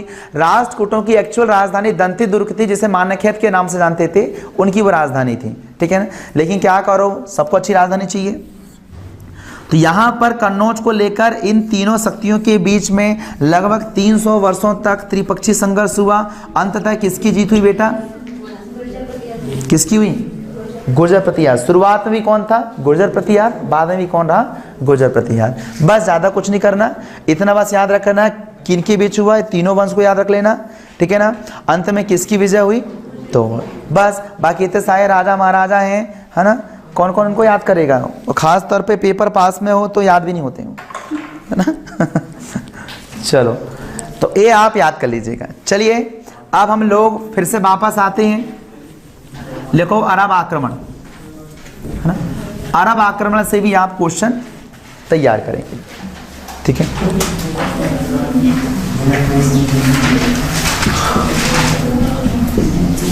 ठीक है, क्या आएगा, अरब आक्रमण, ठीक है। देखिए अरब आक्रमण में अगर हम प्रॉपर बात करें, पहली बात तो भारत देश में अरब आक्रमण क्यों हुआ, उसकी वजह क्या है। देखिए आप जानते अरब क्षेत्र में इस्लाम धर्म का आगाज़ हो चुका था, और इस्लामिक लोगों में अपना ये मान्यता थी कि अपने धर्म को प्रचार प्रसार करना है और दुनिया का सबसे बड़ा धर्म के रूप में स्थापित करना है। और हर धर्म की अपनी अपनी सोच होती है कि अपना धर्म दुनिया का सबसे बड़ा धर्म होना चाहिए, इसका प्रचार प्रसार ज़्यादा होना चाहिए। तो उनके मन में धर्म के प्रति काफ़ी रुचि होती थी, और हुआ यही नतीजा उसका कि इन लोगों ने इस्लाम धर्म का प्रचार प्रसार करने के लिए भारत की ओर भी कुछ किया। एक बजाय ये तो चाहते थे कि भारत पर हम लोग धर्म प्रचार प्रसार करें, लेकिन राइट टाइम का ये इंतजार कर रहे थे। लेकिन हुआ क्या, होता कुछ है, करना कुछ होता है। ये लोग भारत पर भी धर्म का प्रचार प्रसार करना चाहते थे। उन लोगों के मन में था कि अगर हम भारत पर धर्म का प्रचार प्रसार कर लेंगे तो हमारा जो एशिया वाला भाग है, नीचे वाला आसपास का पूरा इलाका क्या हो जाएगा, इससे प्रभावित होकर वो भी इस बात को मानने लगेंगे। अब लेकिन प्रॉब्लम क्या थी, वो कभी एक सही समय का इंतजार करने में बैठे थे, लेकिन अनायास ऐसी कुछ घटनाएं हो जाती हैं जो समय का इंतजार नहीं करने देती, तुरंत करना पड़ता है। तो हर घटना के पीछे एक बृहत कारण भी होता है और एक तात्कालिक कारण भी होता है। तो बृहत कारण में हम किसको बोल सकते हैं भैया, कि इस्लाम में जो मानने वाले लोग हैं, मुसलमान धर्म मानने वाले लोग हैं, उनके मन में इस्लाम धर्म को प्रचार प्रसार करने की एक गहरी भावना थी। ये उसका क्या आएगा, दीर्घकालिक कारण। लेकिन तात्कालिक कारण क्या हुआ, यहाँ पर श्रीलंका के राजा ने, आपने को देखा होगा नहीं यार, पहले मोहम्मद पैगंबर साहब के बारे में थोड़ा पढ़ते थे, एग्जाम में क्वेश्चन वहाँ से बन जाएगा। पहले काम करते हैं हम लोग, मोहम्मद पैगंबर साहब अर्थात इस्लाम धर्म के बारे में थोड़ा सा 5 मिनट कवर कर लेते हैं, ज़्यादा डेप्थ में नहीं जाएंगे, उनकी फिलॉसफी नहीं पढ़ाऊंगा मैं, है ना। देखिए आप जानते हो मोहम्मद पैगंबर साहब जिनका जन्म 570 ईस्वी में कहाँ हुआ था, सऊदी अरबिया में, अभी जो वर्तमान में है, मक्का में हुआ था, राइट। ये बचपन से मूर्ति पूजा के काफ़ी विरोधी थे और अंधविश्वास को, मान्यता को काफ़ी कट्टर विरोधी थे। इसलिए वहाँ पर इन लोगों का क्या हुआ, ज़्यादा लोग एक्सेप्ट नहीं कर पाते थे इनको। अब आप जानते हो इनका जो 2-3 चीज़ों पर ज़्यादा वार रहा। पहला क्या बताइए, विधवाओं का विवाह नहीं होता था, इन्होंने कहा विधवाओं का विवाह होगा, मैं कराऊंगा। साथ ही साथ आप जानते हैं इनके मन में था कि मूर्ति पूजा नहीं होनी चाहिए, नहीं होनी चाहिए मतलब नहीं होनी चाहिए। और जो बाह्य आडंबर करते हैं हम लोग, घी धूप अगरबत्तियाँ और आपका दही स्नान तो दूध स्नान तो फिर आपका शहद स्नान, तो ये सब स्नान होता है फिजूल में, इतना सारा खराब होता है वेस्टेज सामान, इसके भी काफ़ी विरोधी थे वो, आडंबर के काफ़ी विरोधी थे। लेकिन लोग जो करते हैं उनको वही अच्छा लगता है, उनको वही अच्छा लगता है, ठीक है। उनको लगता है कि परंपरा नहीं बनाएंगे तो भगवान हम पर टूट पड़ेंगे, इसलिए बोले करने दो, चलने दो।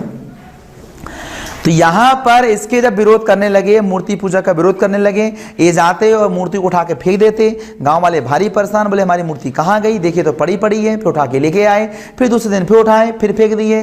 अब इनके बचपन में क्या बताइए, माता पिता का देहांत हो गया था। अब लोग मारे तो कैसे मारे, लगता था यार मत मारो यार, बच्चे के माता पिता एक्सपायर हो गए हैं, दिमाग घूम गया, टेंशन में है, मत परेशान करो, है ना। अब आप जानते क्या होगा, कोई पागल आया और तुम 2 तमाचे तन बना के मार दिया, तुम क्या करोगे, कोई कहेगा पागल है, क्या करोगे, पागल को मारना तो तुम खुद पागल हो, अरे उसका दिमाग ही नहीं तो क्या करेंगे। तो लोग इनको नजरअंदाज करते थे कि चलो यार माता पिता का देहांत हो गया है, तो ये थोड़े से बेचारे शोकाकुल हैं, हो जाता टेंशन में, थोड़ी देर तक झेलते रहे। जब बाद में लगा कि नहीं दिमाग बढ़िया है, बढ़िया दिमाग से बढ़िया काम हो रहा है, तब लोगों ने बोले भाई ये गलत बात है, ठीक है। अब इन्होंने क्या किया, हद तो तब हो गई, बोले मैं परंपरा को तोड़ूंगा, खुद विधवा से विवाह कर लिए, ठीक है ना। अब इधर अपनी उम्र 25 साल और महिला की उम्र 40 साल, तो 40 साल की महिला से विवाह कर लिए खदीजा से, और मिसाल कायम करो, बोले तुम भी करो रे साथ वालों, बोले, है ना। तो काफी क्या बताइए, लोग नाराज हुए, परंपरा टूट गई बताइए। और फिर मूर्ति पूजा का विरोध तो कर ही रहे थे। बाद मेरे को लगा चलो भाई मैं जो कर रहा हूँ वो सही कर रहा हूँ नहीं कर रहा हूँ, एक बार चेक तो कर लूँ, तो मुझे ज्ञान प्राप्त होगा, तब मुझे समझ में आएगा सही की गलत है। फिर उन्होंने ज्ञान प्राप्ति की लालसा की, और बाद में अंततः इन्हें क्या हुआ, हीरा पर्वत में इन्हें ज्ञान प्राप्त हुआ। तो आप जानते हैं ज्ञान प्राप्ति के बाद इन्होंने बिल्कुल दिमाग में बैठा लिया कि नहीं जो मैं कर रहा था बिल्कुल सही है, अल्लाह ऐसा नहीं होता है जो उन्होंने नाम दिया ऐसा नहीं होता है, ठीक है। तो कहने का सीधा मतलब हुआ कि जो अरब क्षेत्र में जो आडंबर हुआ करता था, सब चीज़ें होती थी, उनका इन्होंने विरोध किया, और विरोध करने के एवज में इनका विरोध सहना भी पड़ा, और बाद में इनको मक्का से भगा दिया गया। मक्का से इन लोगों ने मदीना ट्रांसफ़र की, कब 622 में। तो 622 में जब मक्का से मदीना गए, इसको ध्यान रखना, क्या बताइए, हज कहते हैं, यहीं से हिजरी संवत की शुरुआत मानी जाती है 622 ईस्वी में। और फिर मक्का गए, मक्का में इन लोगों ने को प्रवचन दिया, धीरे धीरे लोग इनसे जुड़ते गए, सपोर्टर बनते गए। बाद में जाकर देखा कि भाई मेरे काफ़ी सपोर्टर हो चुके हैं, चलो अब मैं मक्का की ओर प्रस्थान करता हूं। उनको पहले से पता था कि मक्का में जाऊंगा, लोग मेरा विरोध करेंगे, इसलिए सेना लेकर जाओ, विरोध करेंगे उनको पीटूंगा, बोले मैं भी साथ में। तब आप जानते क्या होगा, इन्होंने अपनी जो सेना थी, सेना को मोटिवेट करने के लिए कहा, देखो भाई साथ वाले सामने तुमको तलवार मारेंगे, हथियार मारेंगे, कोई दिक्कत नहीं, डरना मत। अब तुम धर्म की रक्षा के लिए लड़ो, तुम अपने धर्म की रक्षा के लिए लड़ो, जो जो तुम्हारे धर्म के विरोधी हैं सब एक काफिर लोग हैं, इनको मारना, यही उन्होंने कहा था, बोले जिहाद है। तो उन्होंने जिहाद को सिम्टम इस्तेमाल करते हुए लोगों को धर्म के प्रति प्रेरित किया, और कहा जाए तो मक्का में उन्होंने युद्ध किया, और इस युद्ध के बाद वो विजित भी हुए, और मक्का और मदीना में ही उन्होंने क्या बताइए, इस्लाम धर्म की पूरी प्रतिष्ठा स्थापित कर दी। खैर ये सब अपन मैथ्स में पढ़ते हैं, इनकी फिलॉसफी क्या हुआ, बस एक आइडिया मैंने आपको हल्का सा दे दिया ताकि आपके दिमाग में थोड़ा सा क्लिक रहे कि ऐसा कुछ हुआ था, राइट। इतना डेप्थ में अपन यहाँ कवर नहीं करेंगे। तो यहाँ पर हम देखेंगे तो 622 में वो थोड़ा याद रखना, हिजरी संवत, डेट एग्जाम में आती है। इनका जन्म याद रखना 570, मृत्यु आप जानते हैं 632, ये भी थोड़ा ध्यान रखिएगा, ठीक है। तो यहाँ पर इनके संबंधित मक्का, मदीना, काबा, हीरा पर्वत, इनसे रिलेटेड क्या बताइए, ये स्थान मिलेंगे, ठीक है। और आपने ये भी देखा होगा कि इनसे जुड़ी हुई एक चीज है, इन्होंने 7 लोगों की यात्राएं की थी। कहाँ से की थी, इनको अल्लाह ने बुलाया तो चलो बोले मैं आपको यात्रा कर देता हूँ। तो यहाँ पर जहाँ यात्रा किए थे, अभी विवाद काफ़ी चल रहा है, वो है इजराइल में ही है, जेरूसलम। तो आप जानते हैं जेरूसलम जो तीनों देशों का कैपिटल था। तो आप जानते हैं यहाँ पर एक मस्जिद है अल अक्सा मस्जिद, राइट। तो ये अल अक्सा मस्जिद जो है, ऐसा माना जाता है ये ऐसा क्षेत्र है जहाँ पर इन्होंने वो 7 लोगों की यात्राएं किए थे अल्लाह के माध्यम से। वो काफ़ी अच्छा स्थान माना जाता है। आप जानते हैं ना जेरूसलम, आप जानते हैं आर्मीनियन जो आर्मीनिया के रहने वाले जो ईसाई हैं, तो अर्मियाई ईसाई, साथ में ध्यान रखना जो जेरूसलम के ईसाई हैं वो, एंड यहूदी, और साथ में इस्लाम धर्म के चारों धर्मों का एक केंद्र बिंदु है जेरूसलम। इसलिए आपने देखा होगा अभी डोनाल्ड ट्रंप ने बोल दिया क्या कि जेरूसलम किसका कैपिटल है, इजराइल का कैपिटल है। काफ़ी डिस्प्यूट चल रहा है, वो खैर अपन अभी यहाँ डिस्कस नहीं करेंगे, कहाँ डोनाल्ड ट्रंप को उखाड़ेंगे पकड़ेंगे यहाँ पर, ठीक है ना, अपन हिस्ट्री पढ़ रहे हैं। तो कहने का सीधा मतलब है कि जो अल अक्सा मस्जिद है वो यहीं पर है, जो इनसे संबंधित है, राइट। खैर इसको इतना कवर कर लेना। अब फाइनली बात आती है अरब आक्रमण क्यों हुआ हमारे यहाँ पर। तो अरब आक्रमण का जो दीर्घकालिक वजह थी वो क्या थी कि ये लोग धर्म का प्रचार प्रसार करना चाहते थे, एक बात। लेकिन तुरंत में क्या हो गया, जब इनकी मृत्यु हुई मोहम्मद पैगंबर साहब की, तो उनके बाद बोले धर्म का मुखिया कौन बनेगा, तो नया पद बना था खलीफा पद। तो खलीफा में अलग पद हुआ करते थे, कई सऊदी अरब के लोग बनते थे, कई बार ईरान के बनते थे, कभी इराक के बनते थे। इस समय हम देखेंगे वर्तमान में तो ईरान में आया था ये पद। तो ईरान में जो पद था उस समय वालिद प्रथम नाम का शख्स था। क्या नाम था, वालिद प्रथम नाम का शख्स था, जो क्या था बताइए, इसका खलीफा था। तो खलीफा को सब लोग क्या दे, सनद देते। सनद मतलब जानते हो ना, एक सनद बोल दे उसको, एक प्रकार से जैसे देखो आपने मेरे को राजा बना दिया तो उसके बदले मुझे कुछ देना पड़ेगा, ठीक है ना। एक प्रकार से कहा रिश्वत मत बोलना है इसको, क्या बोले इसको, गिफ्ट बोल दो, चलो यार उपहार बोल दो, ठीक है ना। तुमने मेरे इतना बड़ा काम किया, चलो मैं तुम्हें बनता है। तो सनद देते थे लोग। तो हुआ क्या मालूम है, श्रीलंका के राजा ने सनद के रूप में ऐसे 8 जहाज़ों को पूरा माल से भर दिया। अब पता नहीं क्या भरा था, मैं तो उस समय था नहीं, तुम भी नहीं थे, भर दिया होगा कुछ भी। तो आप जानते हैं 8 जहाज़ों को भर दिया गिफ्ट देने के लिए सनद के रूप में। और ये जहाज जा रहे थे क्या बताइए, अरब सागर से होते हुए कहाँ, ईरान। अब यहाँ पर प्रॉब्लम क्या हुई, यहाँ पर रास्ते में जो मालाबार तट क्षेत्र है जो हमारा केरला में आता है, वहाँ के लुटेरों ने पता चला तो उनने उसको लूट डाले, आटों किसको, जहाज़ों को। अब उधर पता चला कि भैया इधर से तो गया था माल, उधर पहुंचा, डिलीवरी नहीं हुई भैया, तो बीच में कहाँ से गोल हो गया। जानकारी लगाए, किसी लूट लिए। अब किस क्षेत्र में लूटा गया, ट्रेस किए गए भैया, बताएगा कहाँ का कैसा है। तो फिर बताया गया कि मालाबार तट के लुटेरों ने लूटे। अब मालाबार तट का जो व्यक्ति था, विद्वान था, उस समय कौन था बताइए, पूरे क्षेत्र का राजा दाहिर था। तो राजा दाहिर हिंदू था, उसे मुसलमान से कोई मतलब नहीं था।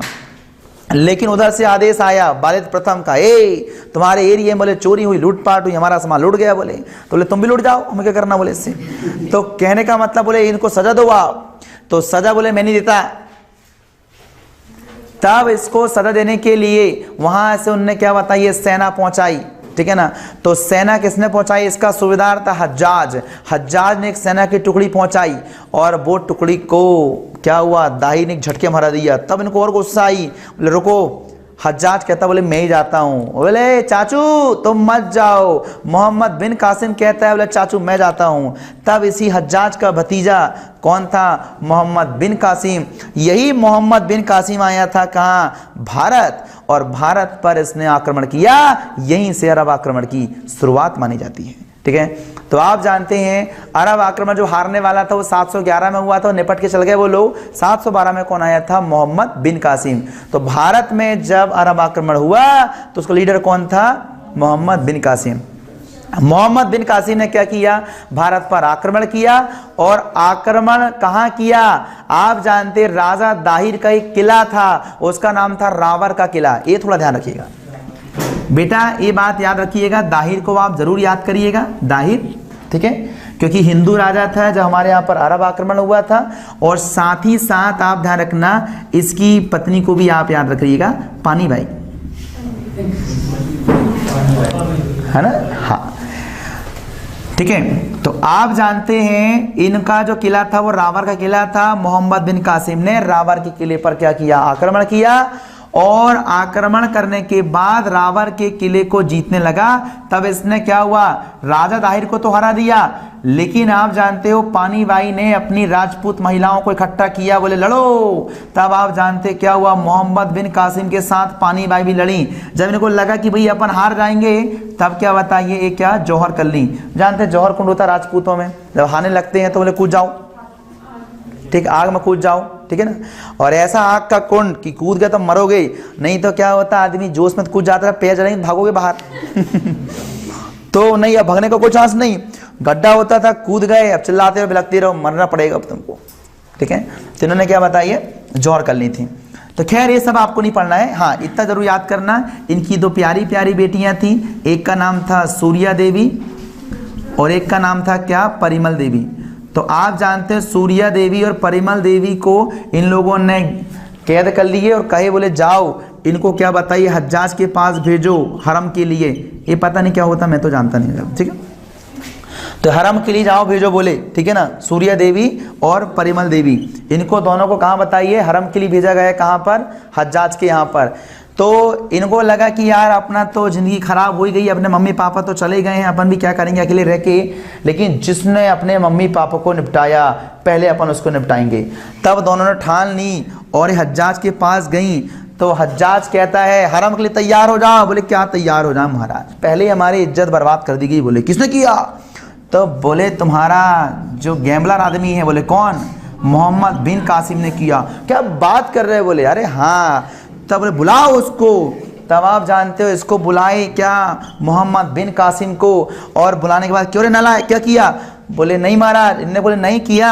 तो आप जानते बोले क्या, इसको आप इसमें से 5-6 क्वेश्चन कवर करिएगा। पहला कैसा, भारत पर पहला अरब आक्रमण किसने किया था, मोहम्मद बिन कासिम ने, ठीक है। हाँ, साथ ही साथ आप देखेंगे उस समय जो हमारा हिंदू राजा था कौन था बताइए, वो राजा दाहिर था, ठीक है। किस किले पर आक्रमण हुआ था, तो ये सब अब रावण के किले पर हुआ था, एक बात, ठीक है ना। मोहम्मद बिन कासिम की मृत्यु का कारण कौन बनी बताइए, तो ये सूर्या देवी परिमल देवी बनी। एक और बात, जब रावण के किले पर क्या हुआ था, लोग आक्रमण किए थे, तो उस समय अब राजा हार गया तो प्रजा तो किसकी रहेगी, जो जीता है। तो यहाँ पर प्रजा को अपने तरीके से लोग क्या बताइए बिहेवियर करने के लिए स्वतंत्र हो गए थे वो। और इन लोगों ने क्या किया मालूम है, जितने भी 16 साल से अधिक आयु के लोग थे उनके गले में ऐसा तलवार टिकाते और कहते इस्लाम धर्म स्वीकार कर रहे हो, वो कहेगा नहीं, खत्म, गले काट देते थे। फिर ध्यान रखना सामने वाले, फिर क्यों इस्लाम धर्म स्वीकार कर रहे हो, नहीं, खत्म, इस्लाम धर्म स्वीकार कर रहे हो, नहीं, खत्म। अब लोग डरेंगे नहीं, बताओ, अनुमान ना कोई आएगा और करते जाए तो बोलेगा भैया यार इस्लाम धर्म तुम लो, जो तुम बोलो वही स्वीकार कर लूँगा मैं, मेरा गला मत काटो। तो यहाँ पर 16 साल से जितने भी आयु के लोग थे उनको तलवार के बलबूते इस्लाम स्वीकार करवा दिया गया, ज़बरदस्ती। यहीं से तुम्हारे यहाँ इस्लाम आए थे, नहीं तो मुसलमान एक भी नहीं थे, इसके पहले एक भी नहीं थे, क्योंकि थे ही नहीं।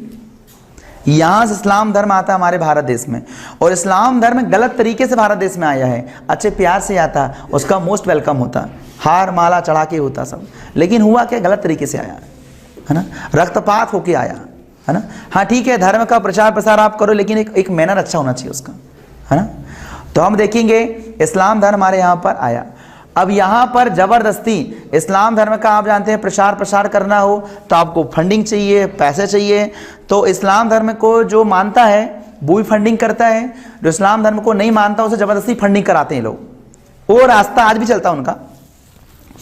तो इस्लाम धर्म जो लोग स्वीकार करते हैं उनको इस्लाम धर्म का प्रचार प्रसार करने के लिए, फंडिंग करने के लिए एक टैक्स अनिवार्य कर दिया जाता था, वो था ज़कात। क्या था वो, ज़कात। मतलब जो इस्लाम धर्म स्वीकार करता है, इस्लाम धर्म को मानता है, उसे अपनी टोटल इनकम का जितना वो कमाता है उसका कुछ हिस्सा उसे इस्लाम धर्म के प्रचार प्रसार और उसको उत्थान के लिए दान में देना चाहिए, वो था आपका ज़कात कर। एंड ऐसे लोग जो मुसलमान नहीं भी हैं फिर भी इस्लाम धर्म को क्या बताइए स्वीकार नहीं भी कर रहे हैं, तब भी उन पर टैक्स लगाया जाएगा।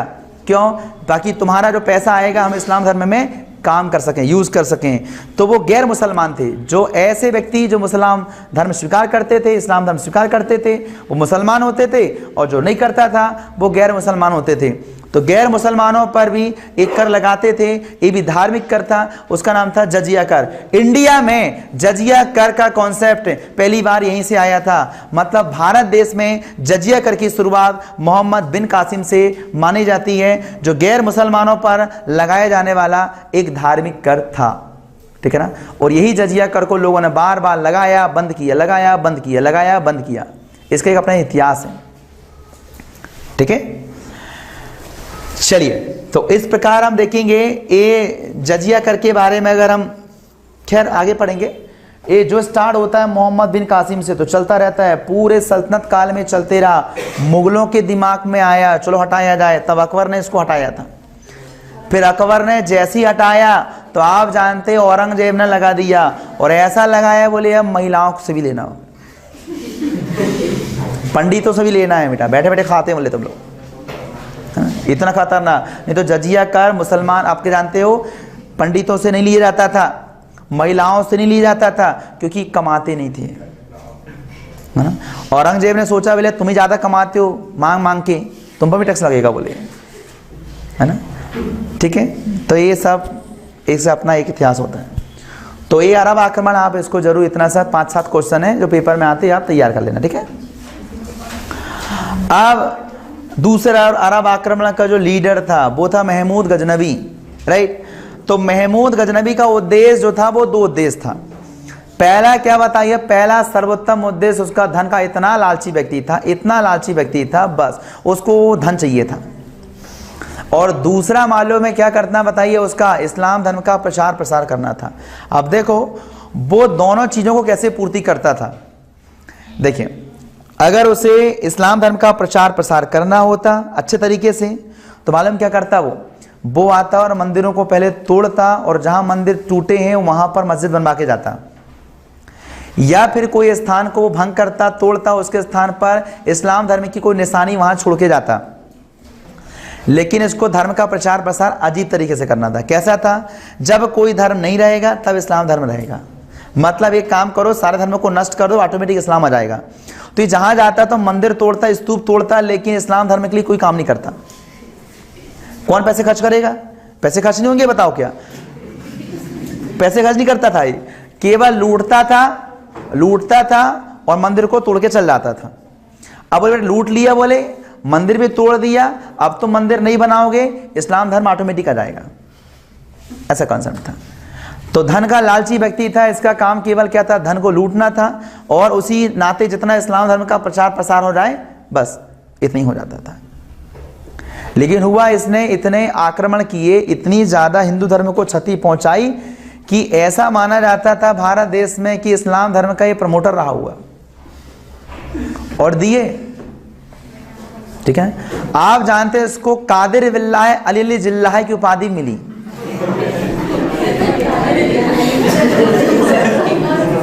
ठीक है ना। हाँ, साथ ही साथ आप जानते हैं स्वॉर्ड ऑफ ऑनर भी दिया गया, ठीक है ना। कादिर बिल्लाह अली जिल्लाह, कादिर बिल्लाह अली जिल्लाह, ठीक है। कोई को उपाधि देनी चाहिए, आओ मैं सामने दे देता हूं, ठीक है। तो कहने का सीधा मतलब हुआ कि महमूद गजनबी से आपको क्या तैयार करना है। देखिए, आप जानते हैं जो गजनी वाला क्षेत्र है, गजनी वर्तमान का कहाँ आएगा, अफगानिस्तान में, ठीक है ना। गजनी क्षेत्र कहाँ आता है, अफगानिस्तान वाले क्षेत्र में, ठीक है। तो इसी क्षेत्र में क्या हुआ था, इन लोगों ने इस लिहाज से अपना वंश बनाया था। जैसे वो छोटा सा वंश होता है कि भैया हमें अपने आप में क्या करना है, अपना उत्थान करना है, बड़ा बड़ा साम्राज्य होगा, अच्छा खासा राज्य होगा, अपनी प्रतिष्ठा बढ़ेगी, सम्मान ही बढ़ेगा, राज ही बड़ा बढ़ेगा। इस हिसाब से क्या उन्होंने गजनी वंश की स्थापना की थी, ठीक है ना। तो आप जानते हैं यहाँ पर हम देखेंगे तो गजनी में जब ये ध्यान रखना राज्य करता था, तब इसके पास छोटा सा राज्य था।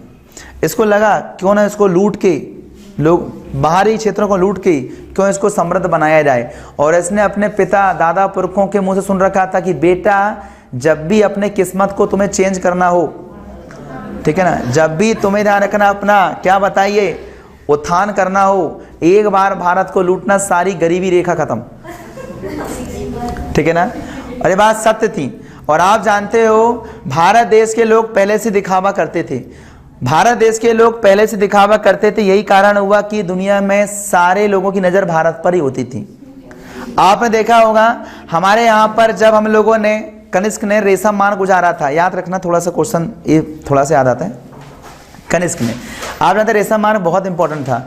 पहले मध्य एशिया के लोग और साथ में यूरोप के लोग रेशम का बहुत इस्तेमाल करते थे, रेशमी कपड़े पहनते थे बहुत, तो रेशम का बहुत ज़्यादा इस्तेमाल होता था। और ऑल ओवर वर्ल्ड में सबसे ज़्यादा रेशम उत्पादन होता था चाइना में, पहले भी होता था, आज ही वर्तमान में सर्वाधिक चाइना में होता है। और आप जानते हैं रेशम कीट का पालन, सेरीकल्चर, शहतूत के वृक्ष में पालते हैं, ये सब आपने पढ़ा होगा। तो आप जानते हैं यहाँ पर चीन में बहुत ज़्यादा रेशम का उत्पादन होता था। तो यही रेशम एक्सपोर्ट कहाँ होता था, तो मध्य एशिया और आपका यूरोप होता था। बहुत ज़्यादा इनकम होती थी क्योंकि मध्य एशिया में जो इसके बदले मुद्रा दी जाती थी वो होती थी पूर्णकाय मुद्रा, और बनती थी वो दिनार, दिनार होता था सोने का।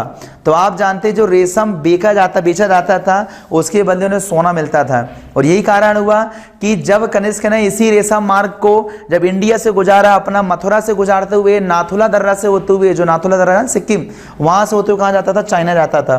तो भारत देश का भी रेशम काफ़ी इंपॉर्टेंट हो गया था दुनिया के लिहाज से। जानते हो आज भारत देश भी दूसरे नंबर में रेशम का उत्पादन करता है, पहले बहुत करता था। तो रेशम का उत्पादन भारत में होता था। रेशम को बेचने के लिए रेशम मार्ग गुजारा गया भारत से, और जिस दिन भारत से रेशम मार्ग गुजरा और मथुरा से जाता था वो, और नाथुला दर्रा होते चीन जाता था, किसने गुजराया था हमारे यहाँ से, कनिष्क ने। तो आप जानते हो उस समय जो रेवेन्यू मिलता था ना बेटा, वो सोने मिलता था, सोने के दिनार मिलते थे, दिनार। भारत के लोगों को लगा कि यार इतना सारा पैसा कौन खर्च करेगा ये आने जाने ले जाने में पैसे में, एक काम करो सोना इकट्ठा हुआ, चल इसको ढाल और मेरे लिए थाली बना दे, मैं सोने की थाली में खाऊंगा। बोले एक काम का मेरे गिलास बना दे, मैं सोने गिलास में पानी पीऊँगा। बोले मेरे गिलास वो बना दे, क्या बताइए, मुकुट बना दे, मैं मुकुट लगाऊंगा। मतलब कहा जाए उसको पिघला पिघला कर इतना ज़्यादा सोना बनाएगा, वो काय में यूज़ होगा, खाने पीने रहने इनमें यूज़ होता। अब तुम बताओ इतना तक हो गया कि दरवाजे, मंदिर के दरवाजे बनाओ तो चांदी के बनाओ, सोने के बनाओ। अब मुझे बताओ तुम कहीं कोई घर जाओ और सोने के दरवाजे तुम्हें मिल जाए, तुम्हारा क्या होगा, लाल टपकी तुम्हारी? तुम अपना भविष्य देखोगे क्या? बस एक गेम खेलना है, एक ही बार की तो बात है, एक ही बार में सारे बीपीएल खत्म, गरीबी रेखा खत्म एक ही बार में। तो आदमी रिस्क लेगा कि नहीं, बताओ लेगा कि नहीं लेगा? अब तुम दिखाओगे तो, और नहीं दिखाओगे तो उसकी स्थिति चली रही बेचारे की। अब तुमने क्या बताइए, सोने चांदी के पूरे चीज़ें बना ली, खाने के बर्तन से लेकर ये सब। इसलिए मालूम भारत देश को जब लूटते थे ना तो भारत देश कंगाल हो जाता था, क्योंकि बर्तन भी सोने के चांदी के पूरे लूट जाते थे। खाओ बेटा पराई में, अब तुम लोग मट्टी वाले बर्तन में क्या करो, लूट लेते सब। तो भारत देश ने दिखावा बहुत किया शुरुआत से ही, है ना। तो इसकी नज़र पड़ गई थी सब लोगों की, भारत देश इतनी समृद्धि, सोने की चिड़िया, लूटो इसको। तो यही कारण हुआ कि महमूद गजनवी ने भारत देश में लूट मारी, और 1001 से लेकर 1027 तक टोटल 17 बार आक्रमण किए। बाप रे, भारत देश को कोई 17 बार लूटे, कितना लूट सकता बताइए, ठीक है। और ऐसा माना जाता है कि इसने जब भी ये लूटता था तो रुकता नहीं था, लूट के तुरंत भागता था गजनी, और पहले वहां छोड़ के फिर से आता था, मैं फिर से आ रहा हूं बोले। अब मैं ऐसा नहीं कि थोड़ा तुमसे ले लिए फिर बाजू में अपना बॉक्स में रख दिए, फिर दूसरे को ले लिए फिर बॉक्स में रख दिए, नहीं। मतलब सोच इतना लूटता था, सामान की रुकनी जगह नहीं थी, सीधा लूटता और भागता यहाँ से, और सीधा गजनी में छोड़ता और फिर वापस आता है, और फिर लूटता और फिर भागता, बार बार आता जाता वो, ठीक है। सबसे ज़्यादा अगर हम देखेंगे इसका सबसे प्रसिद्ध आक्रमण मानते हैं सोमनाथ के मंदिर का आक्रमण। ये बस क्वेश्चन पेपर में आता है, ये 16वां आक्रमण था। कौन से नंबर का था? 16वां आक्रमण था, जो 1025 में हुआ था, 1025 ईस्वी में हुआ था 16वां आक्रमण। और आप जानते हैं 16वां आक्रमण सोमनाथ के मंदिर पर होने वाला था। उस समय आप जानते हैं यहाँ पर भीमदेव प्रथम का राज था, ये क्वेश्चन ध्यान रखना। यहां पर क्या था? भीमदेव प्रथम। सुनिएगा, महमूद गजनवी के समय में भीमदेव प्रथम था, और भीमदेव द्वितीय था मोहम्मद गौरी के समय में। कंफ्यूजन मत हो ना, राजा रहे। भीमदेव प्रथम किस समय था? ये तो महमूद गजनवी के समय में। उसके बाद आया था मोहम्मद गौरी। उस समय कौन होता था आपका? तो भीमदेव द्वितीय। तो आप जानते हैं यहाँ पर हम देखेंगे जो भीमदेव प्रथम था, इसने सोमनाथ के मंदिर को रक्षा करने के लिए अपने 200 राजपूत राजाओं राजकुमार इकट्ठा करा और उनकी सेना। ऐसा मानते हैं इस युद्ध में हिंदुओं को ब्लैकमेलिंग की गई थी। कैसे कि देखो इतना बड़ा मंदिर अब लुटने जा रहा है, जल्द से जल्द सब लोग इकट्ठे हो जाओ और हथियारों के लिए अपने आभूषण तक दे दो। यकीन मानो यहाँ के लोगों ने इतना त्याग किया था इस मंदिर को बचाने के लिए, अपने जवाहरात और हीरे सोने चांदी जितने भी आभूषण होते सब दे दिए थे लोगों को। आप इनको बेचो खर्चो और अच्छे हथियार लेके आओ, ये अपने को सोमनाथ मंदिर को बचाना ही बचाना है। और अनुमान लगाओ स्वयं भीमदेव प्रथम और स्वयं ऐसे 200 राजपूत राजा है ना राजकुमार इसकी रक्षा करने के लिए पूरा घेराव कर लिए। जब ये 16वीं बार आक्रमण करने आया तो इसको लगा कि भाई इतने बड़ी सेना कैसे हराएंगे। महमूद गजनवी के सेनापति घबराने लगा। उसने कहा नहीं चिंता मत कर, भारत देश की हेड़ है, हेड़ दिख रही है, अब भी देखना हेड़ अब भी खत्म हो जाएगी। उसने सिखाया सब सैनिकों को, कहा देखो पहला आक्रमण जबरदस्त करना, इतना टक्कर का होना चाहिए, आन न देखना खाना, बस गले काटना बोले इनका, बोले तुम गले काटने लगना, बोले मारना आना, इधर घोंपना नहीं, बोले घोंपते दिखते नहीं, बोले बस गला ही अलग करते जाना, आदमी घबरा रहेंगे बोले यहाँ पर, ठीक है। तब इसने पूरी प्लान तैयार की है, बोले एक काम का गले काटेंगे बोले। और रैली में जब शुरू में जब एकदम से ये उमड़े भारतीय सैनिकों पर एक गर्दनी काटने लगे ना, तो सब डर गए, बोले गर्दनी कट रही है, तो सब लोग गर्दन छुपाओ। छुपाने का सबसे बेस्ट ऑप्शन होता सो जाओ, जो सोना शुरू तो तुम भी सो गए, हम क्यों कटाएं, हम भी सोएंगे, तुमको कटाएं हम भी सोएंगे। एक तरफ से सब लोग सो गए। अब किसको काटें? अब जब इतनी बड़ी सेना सुबह बिल्कुल पूरी सुबह साई छा गई बिल्कुल उनमें, तब इनको लगा क्या किया जाए, तो इन्हीं को रचपच खून के ध्यान रखना, क्या चले सोमनाथ के मंदिर पर। और ये तब तक नहीं उठे जब तक लूट के ले नहीं गए, वो सो ही गए ये लोग, ठीक है ना। और उन्होंने पूरा लूटे। अब मंदिर की प्रसिद्धि क्या थी, बोले वहां पर एक शिवलिंग था जो हवा में लटका था, बोले इसको तोड़ो। तब बेचारे वो शिवलिंग को भी तोड़ दिए इन्होंने। ऐसा माना जाता था, लोगों के मुंह में सुनते थे पहले, जानते थे कि यहाँ एक शिवलिंग था हवा में लटका था, पूरा हवा में लटका था, ठीक है, बहुत प्रसिद्ध मंदिर था। उस मूर्ति को तोड़ दिए। और साथ ही साथ अब देखो सबसे ध्वस्त क्यों हुआ, इसके पूरे दरवाजे चांदी के बने थे और अंदर वाले भाग गेट सोने के बने थे। अब मुझे बताओ तुम चांदी लगाओगे दरवाजा बचेगा क्या? दरवाजा तक उखाड़ ली। अब ज्यादा जगह घेर रहा है तो कूट कूट के पीट के गोला बना दिया इतना बड़ा। जानते ना वो कबाड़ा वाले आते हैं तो मतलब इतना बड़ा बर्तन कोई काम का नहीं है, दे मारते इतनी गेंद बना लेते हैं, ले रख दे, बोले गलाएंगे तो अपन लोग। तो दरवाजे को मोड़ मार के सब इतना बड़ा कर लिए और पूरा कहा जाए सोमनाथ में जो जो सोने चांदी के बने थे जो सब लूट डाले। अब इतना सबसे बड़ी लूट थी, सबसे बड़ी लूट थी। अब इसको ले जा रहे थे राजस्थान के क्षेत्र से, वहां खोकर पड़ गए। आप जानते खोकर भी ऐसे थे, ये भी लुटेरे, बोले अच्छा मिला रे, बोले माल आई रहा, बोले लूट लो इसको, बोले अब। तब आप जानते हो यहाँ पर महमूद गजनवी को लूटना चालू। एक लूट के जो भागा अपने, अब एरिया अपना खुद का कहीं भी घुस गया, अब उसके पीछे लोग गए बचने, दूसरे ने झपटा वो भाग गया, वो तीसरा, परेशान हो गए लोग। महमूद गजनवी समझाया भैया मत जाओ, ये लोग ऐसे ही लोग हैं, एक काम करो जितना बचा उसी को लेकर चलो। तब ये बोले आता तुम्हारे पास बेटा, रुक जाओ।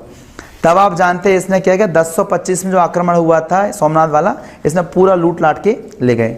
खोकर ने चूंकि लूटा हुआ सामान लूटे थे, इसलिए मालूम है क्या हुआ, इनको मारने के लिए उसने फिर आया और अंतिम आक्रमण खोकर के लिए हुआ था। तो इन्हीं खोखरों को मारने के लिए क्या हुआ था, इसने 17वां आक्रमण किया था जो कि एक अंतिम आक्रमण था। अंततः बाद में 1027 ईस्वी में इसकी स्वाहा मृत्यु हो गई, ठीक है ना। इस प्रकार आप जानते हैं इसने 17 बार आक्रमण किए, जिनमें से 16 जरूर याद कर लेना, पेपर में आता, बाकी कोई काम का नहीं है, ठीक है। जब अपन डिटेल पढ़ेंगे तब बता देंगे कौन सा पहला किसके लिए हुआ था, दूसरा किसके लिए हुआ था, है ना, इतनी बस आएगा। चलिए, तो ये मोहम्मद गजनवी को आप इतना याद कर लीजिएगा। फिर इसके बाद तीसरा अरब आक्रमण हुआ, मोहम्मद गौरी ने किया, ठीक है। यहां से हमारा मध्यकाल का बेस बन जाएगा, ठीक है।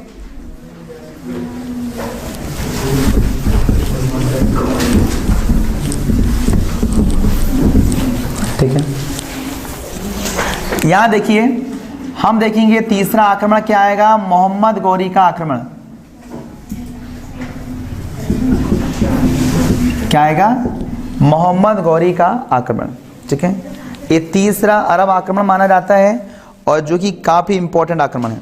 ठीक है ना, यहां से हमारा पॉलिटिकल एजेंडा, सोशल एजेंडा सब बदल जाता है भारत देश का, काफी बदलाव होते हैं इसमें। मोहम्मद गौरी, ठीक है, ये भी आप जानते हैं गजनी क्षेत्र का था। ठीक है, इसने जब भारत पर आक्रमण किया, ऐसा माना जाता, सुबुक्तगीन एक वंश था, खैर वो ज्यादा नहीं आएगा, सुबुक्तगीन का पुत्र था ये ना, हाँ, और उसका एक वंश था ससगनी वंश। क्या नाम था,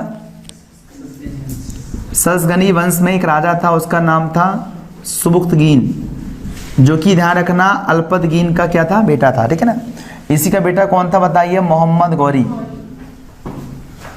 ठीक है ना, आप जानते हैं मोहम्मद गौरी का एक भाई था इस्माइल, खैर इतना सब नहीं पढ़ना, खानदान तो पढ़ेंगे, बोलो हो गई। मोहम्मद गौरी बस पढ़ो जो पेपर में आता है। तो मोहम्मद गौरी ने अपने छोटे से राज, गजनी के राज को अपने भाई इस्माइल को क्या बताइए सौंप दिया और कहा बोले मैं जाता हूँ कहाँ पर, भारत पर आक्रमण करने के लिए, ताकि भारत पर एक बड़ा क्षेत्र में स्थापित कर लूँ। आप जानते हैं महमूद गजनवी ने भारत पर आक्रमण किया, लेकिन कभी कोई पर कब्जा नहीं किया, आया लूटर चला, आया लूटर चला। लेकिन मोहम्मद गौरी आया था राज्य करने के लिहाज से। ठीक है, तो देखिए मोहम्मद गौरी ने सबसे पहला जो आक्रमण किया वो किया था मुल्तान पर। आप जानते हैं मुल्तान बहुत ही इंपॉर्टेंट क्षेत्र था उस समय, आज वर्तमान में जो पाकिस्तान में है। मुल्तान इतना समृद्ध था, इतना समृद्ध था, उसे उस समय में लैंड ऑफ गोल्ड कहते थे। अनुमान लगाओ, लैंड ऑफ गोल्ड बोलना मतलब बहुत बड़ी बात हो गई। तो ये मुल्तान जो था बहुत ही समृद्ध क्षेत्र था, इस पर इसने क्या किया, कब्जा जमाने के लिए पहला आक्रमण किया, और हुआ यही, ये पहला आक्रमण में ही इसने क्या किया, विजय हासिल कर ली 1175 में। ठीक है, लेकिन ये सब आक्रमण कोई काम की नहीं है। इसने विचार किया कि बोले उत्तर भारत में सबसे इंपॉर्टेंट राजा कौन है, तो इसके दिमाग में दो लोग आए, दिमाग में, ठीक है ना, तीन लोग आए। एक आप जानते हैं सोलंकी वंश राजा आपका भीमदेव द्वितीय जो था गुजरात में, और बोला दिल्ली अजमेर का चौहान वंश का राजा कौन बताइए, पृथ्वीराज चौहान, और कन्नौज गहदवाल वंश का राजा कौन था, जयचंद। ये तीन लोग ऐसे सबसे महत्वपूर्ण थे भारत देश में उस समय, उत्तर भारत में। इन तीनों को अगर हरा देता है, उत्तर भारत आसानी से इनके कब्जे में आ जाएगा। तो क्या हुआ, इसने सबसे पहले किसके प्रति लड़ना चाहा, तो सबसे महत्वपूर्ण उस समय पृथ्वीराज चौहान था। उसने लगा इसको मार दिया मैंने तो गंगा नहा लिया, बोले ठीक है ना। तो पृथ्वीराज चौहान के साथ इसका पहला युद्ध माना जाता सही तरीके से। और कहाँ हुआ था, इसका कैपिटल दिल्ली था, अजमेर क्षेत्र, पहले तो पास में जुड़े रहते सब लोग हैं। तो दिल्ली अजमेर जो वंश था, इसकी राजधानी क्या हुआ करती थी बताइए, दिल्ली। तो दिल्ली में बैठता था कौन, पृथ्वीराज चौहान। तो तराइन एक मैदान है दिल्ली के पास में ही है, उसी तराइन में क्या हुआ था, इन दोनों के बीच पहला युद्ध हुआ है। जिस इतिहास में तराइन का प्रथम युद्ध के नाम से जानते हैं, ये थोड़ा भी बताया था मैंने जस्ट, है ना, बस ज़्यादा कुछ नहीं करना बेटा। 1191 में किसके बीच हुआ था, मोहम्मद गौरी और पृथ्वीराज चौहान के बीच। इस युद्ध में क्या हुआ, मोहम्मद गौरी हार गया था, पृथ्वीराज चौहान ने मोहम्मद गौरी को बहुत मारा, गेंद के मारा। लेकिन आप जानते हो ये क्या हुआ, ये मरने का क्या बताइए बहाना कर लिया, बोले मैं मर गया। और पहले क्या होते थे, इंसान मरने का बहाना कर दिया, सांस थोड़ी देर रोक लो और ऐसा हाथ कर लो ढिल्ला, कोई ने हाथ उठाया और छोड़ता था, अगर ऐसा गिरा तो मर गया, ऐसा रुक गया तो नहीं मरा। तो सीधी सी बात, उसने ऐसा किया होगा और छोड़ दिया, ऐसा गिर गया मतलब वो मर गया। अब उसमें कहाँ का स्फेग्नोमेनोमीटर रहा होगा, कहाँ स्टेथोस्कोप रहा होगा नापने के लिए, बोले मर गया, बोले छोड़ दे उसको। तो मरा हुआ समझ के वो छोड़ के आ गया, और जबकि बंदा जिंदा था। जब वो बाद में आया तो आप जानते घायल शेर बहुत खतरनाक होता है। तो आप जानते क्या हुआ, उसने प्लान करा, बोले भाई अभी जख्म भरे नहीं है, चल अब इलाज कराते हैं। पहले इलाज कराने के बाद उसने विचार किया कि नहीं, अब सीधे आक्रमण नहीं करूंगा, इसकी मैं कमजोरी देखूंगा, कमजोरी। उस समय वाकया हुआ था जयचंद के साथ, और इसका उसकी बेटी को इसने उठा के लेके भाग के आ गया था, तब इनकी वैसी दुश्मनी हो गई थी। तब उसने जयचंद के साथ संधि किया, बोले भाई इसको हराना है तो मेरी हेल्प कर, ठीक है ना, मेरा भी दुश्मन है, बोले मैं भी हराऊंगा। तो मतलब भारत देश में ये प्रॉब्लम रही है, भारत देश में ये प्रॉब्लम रही है कि खुद को नष्ट करना रहता, पता लगता बस ऐसे ही अपने आप को कि यार मेरा बाजू वाला नष्ट हो जाएगा तो मैं आगे बढ़ जाऊंगा। अरे जो तुम पर भी था वो तुम्हारे ऊपर भी आएगा। है ना। तो हमारे यहाँ के लोग क्या करते हैं, मान लो मैं सपोर्ट करके आगे नहीं बढ़ते हैं, वो उनकी दो सिद्धांत चीजें होती हैं, है ना।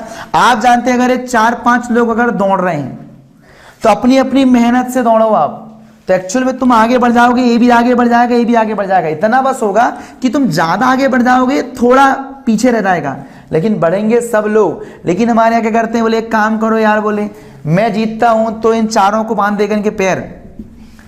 अभी भी समझदार हैं, जो इसके दिमाग में चल रहा है वो भी बोले हम तेरे बांध देंगे पैर। जब सो उठ के देखे तो 5 के पैर बंधे हैं,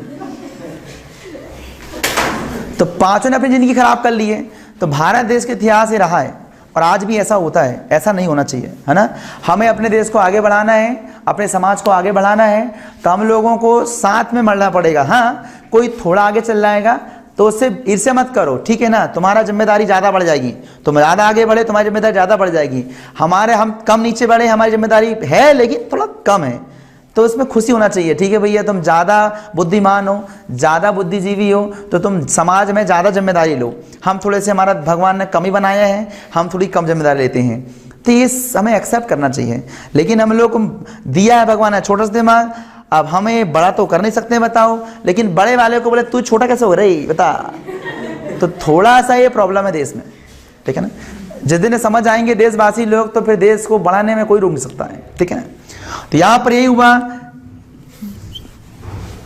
इतिहास पढ़ने में रुचि यही होनी चाहिए कि अपने को क्या मिल रहा है, नहीं तो सब कोई काम का नहीं, कोई यूज नहीं कर रहा है, आपको बताइए, है ना। देखो यहां पर तो इस युद्ध में क्या हुआ, उसको लगा हार गया भैया। सेकंड युद्ध में तैयारी करने से पहले उसने जयचंद को अपनी ओर मिलाया, बोले एक काम करो, तुम्हारा भी दुश्मन है ना, मेरे भी दुश्मन है, ठीक है ना, तो अपन लोग मिलके लड़ेंगे। उसने कहा भाई मैं तो नहीं मिल सकता बोले, लेकिन मैं सपोर्ट तेरा अप्रत्यक्ष रूप से कर लूंगा, ठीक है। हुआ क्या, जयचंद के सपोर्ट से मोहम्मद गौरी फिर सामने आया और 1 साल बाद सामने आ गया 1192 में। तो 1192 में उसी मैदान में हुआ, बोले भाई तूने इसी मैदान में मारा था ना, चल अब मैं तेरे को मारूंगा। तो तराइन का द्वितीय युद्ध इन्हीं के बीच हुआ, उसी मैदान में हुआ 1192 में। इस युद्ध में क्या हुआ, पृथ्वीराज चौहान हार गया, ठीक है। और इसको पता था कि भैया ये हार गया, शायद ये दोबारा अगर जिंदा हो जाए फिर मारे एक काम, इसी आंख फोड़ दो बोले, इतना डर था इसको। तब उसने लंबी लंबी सराखें ली और आंख में से डलवा दिया, छेदी कर दिया, ठीक है ना। इस प्रकार आप देखेंगे मोहम्मद गौरी ने द्वितीय युद्ध क्या बताइए, तराइन का जीत लिया। अब इसको लगा भारत की फितरत को लोग समझते हैं, जानते हैं, और यकीन मानो तुमको पता है, तुम भी साथ में हो। आप हमेशा इस बात का ध्यान रखना बेटा, अगर कोई बाहरी व्यक्ति अगर ये हमेशा मालूम है, ये पॉलिसी हमेशा विदेशियों की रही बेटा, और ये रणनीति कहलाती है। अगर कोई व्यक्ति, अगर मान लीजिए तुम्हारे घर परिवार में अगर कोई विवाद होता है, राइट, किसी चीज को लेकर, अगर बाहरी व्यक्ति तुम्हारा सपोर्ट करता है, वो सपोर्ट को कभी एक्सेप्ट मत करना, कभी एक्सेप्ट मत करना, ठीक है ना। जो व्यक्ति अपने घर परिवार में इतने दिन साथ में रहा है यार, अगर बीच में कोई कारण से लड़ाई हो जाती है, विवाद हो जाता है, तो जब मुझे बताइए 20 साल के रिलेशन है तुम्हारे साथ उनके, तो उनके साथ बैठ के समझ से आप बात कर लीजिए। लेकिन हम लोग तुरंत 20 साल के रिलेशन को भुला देते हैं और चंद दिनों को आया हुआ रिलेशन हम उसको मान लेते हैं, और वो जैसा कहता हम उसको मान लेते हैं। ये सबसे बड़ी बेवकूफ़ी भारत देश में। आप 20 साल के रिलेशन को एक तरफ रख रहे हो, आप उन्हीं से बात करो ना, क्या प्रॉब्लम होगी, कैसी मेरे से गलती होगी, माफ कर दो, या जो है सजा दे दो, कोई दिक्कत नहीं। लेकिन हम लोग दूसरे का सपोर्ट लेते हैं, नहीं तो कहाँ गलत है, तो सही है, गलत इनकी है, तो क्यों माफी मांगेगा। तो आप जानते हो सामने वाला जो आ रहा है ना, एक्चुअल में तुम्हारा पतन करने आ रहा व्यक्ति वो। इसलिए हमें अपने परिवार की चीज़ों को, अपने आसपास की चीज़ों को स्वयं हैंडल करना चाहिए, क्योंकि अपन ज़्यादा समझते हैं उस चीज़ को। लेकिन हम दूसरे का सहारा लेकर क्या कर लेते हैं, अपने घर में कला कर लेते हैं, है ना। हुआ यही, अगर यकीन मानो जयचंद और मोहम्मद गौरी साथ में रहते, एक ही का मानता हूं आपस में लड़ाई हुई, लेकिन अपने पर्सनल डिस्प्यूट को, हाँ ठीक है, जयचंद ध्यान रखना। और क्या बताइए आपका पृथ्वीराज चौहान, आपस में की लड़ाई हुई, अरे घर की तो है ना, आपस में बातचीत कर लेते कोई। अब ये देखो कहां पहुंच गए बोलो, नहीं तो इसको मार, बाहर वाले को बोल रहा है मार, तो ये बात ध्यान रखना, आज उसने उसको मारा है, कल तुमको ही वही मारेगा श्योर है, क्योंकि वो तुम्हारी फितरत को जान चुका है कि तुम अपने घर परिवार के नहीं हो नालायक, तो अपने देशवासियों के नहीं हो, तो मेरे क्या हो जाओगे। एक सिग्निफिकेंट देते हो तुम लोग, एक संकेत देते हो बाहर वाले लोगों के लिए कि तुम अपने घर के नहीं हो तो हमारे क्या हो जाओगे। सीधी सी बात है। तो हम लोगों ने क्या किया, एक राजा को हराने के लिए अपनी ईर्ष्यावश द्वेषवश हमने उसका सपोर्ट किया। देखो वो जीत गया, वो शक्ति बढ़ाएगा और तुमको भी निपटाएगा। यही हुआ। 1192 में उसने मोहम्मद गौरी को हराया, एक साल अपनी शक्ति एस्टैब्लिशमेंट लगाया और बाद में 1194 में उसने जशन को निपटा दिया। जिसने सपोर्ट किया उसी को उसने 1194 में चंदावर के युद्ध में उसको हरा दिया।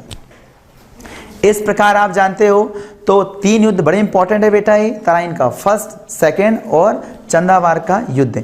ये तीनों युद्ध आप अच्छे से याद कर लीजिएगा, एग्जाम के हिसाब से काफी इंपॉर्टेंट है। इस प्रकार आप देखोगे भारत में सबसे बड़े वंशों की क्या बताई इन लोगों ने जीत लिए। हाँ, एक बात, भीम देवदत्ती को नहीं हरा पाया, इस बात का ध्यान रखना। इसने भीम देवदत्ती को नहीं हराया, बाद में जाकर इस भीम देवदत्ती को हराया किसने, इसका सूबेदार कुतुबुद्दीन ऐबक ने हराया था। तब से इसकी प्रतिष्ठा काफी बढ़ी। नहीं तो आप जानते ऐबक एक गुलाम था, लेकिन उसने अपनी योग्यता से, प्रतिष्ठा से, बुद्धिमानी से, शक्ति से प्रदर्शन करते हुए अपना एक अच्छा पद ले लिया। नहीं तो गुलाम को कौन सूबेदार बनाएगा और बाद में कौन राजा बनाएगा बताइए। उसने अपनी पूरी क्या बताइए क्षमता लगाकर युद्ध किया, जीत गया। तो आप जानते हैं इसने बाद में जाकर गुजरात को भी कब्जा जमा लिया ऐबक के माध्यम से, दिल्ली पर हो गया, अजमेर पर हो गया, कन्नौज पर हो गया, काफी बड़े बड़े क्षेत्रों को ये जीत गया और मुल्तान पर तो हो ही गया था। लेकिन इसने सिंध प्रांत से लेकर, गजनी से लेकर, भारत के उत्तरी क्षेत्र से लेकर अपना बहुत बड़ा साम्राज्य स्थापित कर लिया था, ठीक है ना। लेकिन आप जानते हो मृत्यु के सामने सारे साम्राज्य हिल जाते हैं। तुम कितना ही बड़ा साम्राज्य बना लो बेटा, एक झटका आया और दुनिया तुम्हारी खत्म। कितने भी तुम झूठी दुनिया में रह लो, कितना भी ध्यान रखना, तुम द्वेष करके, ईर्ष्या करके, लोगों को छल कपट करके, मार के कितना भी पाल लो, ज्यादा देर नहीं टिक पाएगा, एक झटके में खत्म कर देगी मृत्यु। और ऐसा ही हुआ, तुमने कितने छल कपट करे हो, कितने लोगों की बददुआ लिए हो, ले लो, राज स्वीकार कर लो। आप इंसान ध्यान रखना भूल जाता है कि मैं मरूंगा, वो भूल जाता है कि मैं नश्वर हूं, इसलिए वो इतनी सारी चीजें करता है। अगर वो केवल एक ही बात याद करे कि मैं मरूंगा, तो इतना सारा क्या करना। जितना मिल रहा है अपनी भाग्य में, जितना मिल रहा है अपनी मेहनत से, उतना आप ले लो और बढ़िया मस्त होकर जियो। आप भी जो, हम भी जिए, सब जिए। और साथ में अगर अपने को पता तुमको दुखी कर कर मैंने कुछ प्राप्त कर लिया, या तुमको ठेस पहुंचाकर, तुम्हारा गलत करके मैंने कुछ पा लिया, अरे तो मैं भी तो मरूंगा, इसमें क्या है।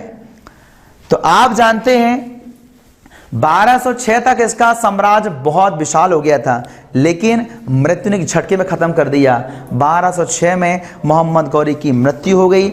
अब इतने बड़े क्षेत्र को संभालेगा कौन, तो आप जानते हो, ठीक है ना, मेहनत करे मुर्गा और अंडा खाए फकीर, यही वाली बात है।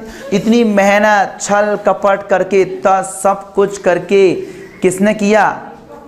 अरे क्या बोल दिया रे, मैंने मुर्गा बोल दिया। हाँ मुर्गी, तुम तो बेटा इससे दिमाग जरूर चलाओगे, है ना। मुर्गा मुर्गी तुम्हारा दिमाग जरूर चलेगा, है ना। तो आप जानते क्या हुआ, यहां पर हम देखेंगे तो मोहम्मद गौरी का जो क्षेत्र था वो बहुत ही बड़ा हो गया था, राइट। और अब आप जानते हो एक गजनी में क्षेत्र में राज था इसका, गजनी में हो गया था, सिंध प्रांत में हो गया था, जो वर्तमान में आज जानते पूरा की पूरा पाकिस्तान है, और हमारा इंडिया वाला क्षेत्र, लाहौर दिल्ली वाला क्षेत्र, तो हमारा ये भारत वाला क्षेत्र, जो वर्तमान में ये भारत वाला क्षेत्र है। अब देखो उसके मरने के बाद इसकी जमीन जायदाद का बंटवारा हुआ, कौन कौन क्या क्या लेगा। तो आप जानते हैं क्या हुआ, यहां पर गजनी में उसका क्षेत्र आया, तो उसके उत्तराधिकारी कौन बना, ताजुद्दीन याल्दोज, इसका भतीजा, जो इसे इस्माइल का बेटा था, ठीक है ना। और जो सिंध प्रांत था इसी की बेटी थी, इसका विवाह हुआ था, तो दामाद महाराज कौन आएगा, नासरुद्दीन कवाचा, तो ये दामाद महाराज थे, है ना। हाँ, और आप जानते हैं भारत में दामादों की बड़ी इज्जत होती है, भले नालायक रहें। आप जानते हो ऐसे ही तुम लड़की को परेशान करोगे तो उसके पापा डांटेंगे, है ना। और शादी हो जाती है, ध्यान रखना, तो मालूम है क्या होगा बताइए, हाथ पैर जोड़ते हैं, मेरी बेटी को संभाल लेना, बहुत झेला हूँ मैंने। तो आप जानते क्या आएगा यहाँ पर, भारत में कौन था, कुतुबुद्दीन ऐबक, ये 3 क्षेत्र थे, ठीक है ना। कौन कौन सा, गजनी में ताजुद्दीन यालदोज, और सिंध प्रांत में नासरुद्दीन कवाचा, और आपका इंडिया में कुतुबुद्दीन ऐबक। तो हम इनको तो पढ़ेंगे नहीं क्योंकि कोई काम की नहीं है। हाँ, इनको तब पढ़ते हैं जब इल्तुतमिश राजा बनता है ना, तब बड़े उचकते हैं लोग, तब इनकी बैंड बजाता है इल्तुतमिश, तब पढ़ाऊंगा आपको मैं, ठीक है ना। तो वैसे तो अभी ये लोग दिमाग नहीं लगाते हैं, बड़े राजी हैं सब अपने अपने काम में, हम इसको यहाँ से पढ़ते हैं। बेटा यहाँ से जब पढ़ते हैं ना, यहीं से दिल्ली सल्तनत की शुरुआत हो जाती है। अब इसको हम थोड़े बाद में पढ़ेंगे और नीचे चीज़ें लेकर के ला लेते हैं हम लोग। यहाँ तक आ गए हम लोग, मतलब दिल्ली सल्तनत हमारी एंट्री हो गई है। अब थोड़ा पीछे जाओ, ठीक है। हाँ, पीछे आने के बाद कुछ चीज़ें आपको और पैरेलल मिलेंगी जो आपके एग्जाम के हिसाब से इंपॉर्टेंट है, ठीक है ना। अभी हम लोगों ने उत्तर भारत के राजवंश में बहुत सारे वंश रहते हैं, ज़्यादा कुछ मत करना, मेन जैसे चोल वंश साउथ में बहुत इंपॉर्टेंट है, ठीक है। खैर मैं साउथ में अलग पढ़ाऊंगा। आप देखो दिल्ली अजमेर चौहान वंश, कन्नौज का गहदवाल वंश, ठीक है ना, गुर्जर प्रतिहार वंश, राष्ट्रकूट वंश, थोड़े थोड़े क्वेश्चंस, ठीक है। और साथ में पाल वंश, ठीक है। और साथ ही साथ हम देखेंगे तो बंगाल में एक और वंश था सेन वंश, जैसे बल्लाल सेन का नाम सुना होगा, लक्ष्मण सेन का नाम सुना होगा, ठीक है ना। खास तौर पे बल्लाल सेन बहुत इंपॉर्टेंट है, इसने कुलीन प्रथा लेकर आया था, ठीक है ना, बल्लाल सेन ने। और ये जो सेन वंश है ना, सेन वंश के राजाओं ने एक बहुत अच्छा काम किया, इन्होंने अभिलेखों को हिंदी भाषा में उत्कीर्ण कराने का श्रेय जाता है। मतलब हिंदी भाषा में इनके क्या मिलेंगे आपको, शिलालेख मिलेंगे, राइट। हिंदी भाषा में उत्कीर्ण कराने वाले लोग कौन आएंगे, तो सेन वंश, ठीक है। बाकी वहाँ ज़्यादा क्वेश्चन नहीं आता है। हाँ, इंडिया से संबंधित है आपका चंदेल वंश, जिसमें आप जानते हो कुछ इसका राजा कौन रहता है, प्रारंभिक नन्नुक। खैर नन्नुक का थोड़ा बहुत याद रखना कि संस्थापक कौन आएगा, नन्नुक। उसके बाद आएगा जयशक्ति, जयशक्ति के नाम पर ध्यान रखना, इसका नाम क्या पड़ा, जिजाग भुक्ति वंश। तो इसी ध्यान रखना, चंदेल वंश को जिजाग भुक्ति वंश भी कहते हैं। और थोड़ा सा इसमें और आगे आप जाएंगे चंदेल वंशों में, तो राजा परिमल या परिमार्दित्य को याद कर लेना, जिनकी राजधानी क्या थी बताइए इन बातों में जाकर, ए महोबा। महोबा अर्थात वर्तमान का क्या पता यूपी में आता है ना, अरे महोबा अब यूपी में आने लगा, पहले कहाँ यूपी सब ऐसा होता था, ठीक है। महोबा यूपी में है। तो आप जानते हो अगर हम बात करते हैं तो इसका कैपिटल जो भाग था महोबा था, लेकिन इसका जो सेंट्रल जोन था वो खजूरबाग अर्थात खजुराहो, जहाँ इन लोगों ने मंदिर का निर्माण कराया काफ़ी। इनमें 2 राजा इंपॉर्टेंट है मंदिर निर्माण करने में, 950 ईस्वी से 1050, ये इंपॉर्टेंट है। और मध्य प्रदेश पीएससी वाला इनको पता नहीं काफ़ी पूछता है। 950 एडी से 1050 एडी तक 100 साल के अंतराल में आप जानते हो 2 राजा रहे, एक का नाम रहा यशोवर्मन और एक का नाम धंगदेव। ये 2 राजा हैं चंदेल वंश की, यशोवर्मन और क्या बताइए धंगदेव। इन दोनों लोगों ने मिलकर क्या किया बताइए, काफी मंदिर का निर्माण कराया और वहां पर लेडी पीरियड जैसी कई मूर्तियां स्थापित कराई, ठीक है। तो यशोवर्मन और धंगदेव, इनको आप थोड़ा सा ध्यान रखिएगा। 950 से 1050 ईस्वी तक इन लोगों ने क्या कराया, खजुराहो में मंदिरों का निर्माण कराए, जिनमें कंदरिया महादेव का मंदिर, चित्रगुप्त का मंदिर, विष्णु जी का मंदिर, चतुर्भुज का मंदिर, काफी इंपॉर्टेंट मंदिर है, ठीक है ना। तो आप देखेंगे तो इनको याद रखना। और अंतिम राजा कौन रहता बताइए, इसमें सही रूप से देखा राजा परिमल या परिमार्दित्य, जिसके राजा आपके देखे सेनापति देखेंगे तो अलाउद्दीन थे, बताइए इसके बारे में आपको। राजा परिमल पृथ्वीराज चौहान से युद्ध हुआ था उसका। और इन्हीं की ध्यान रखना राजकुमारी रही है, बाद में जाकर बताइए क्या, रानी दुर्गावती, ये चंदेल वंश से संबंधित थे, ठीक है ना, जिसको हराया था क्या, अकबर के सेनापति आसफ खान ने हरा दिया था, ठीक है। तो बस इतना याद रखना।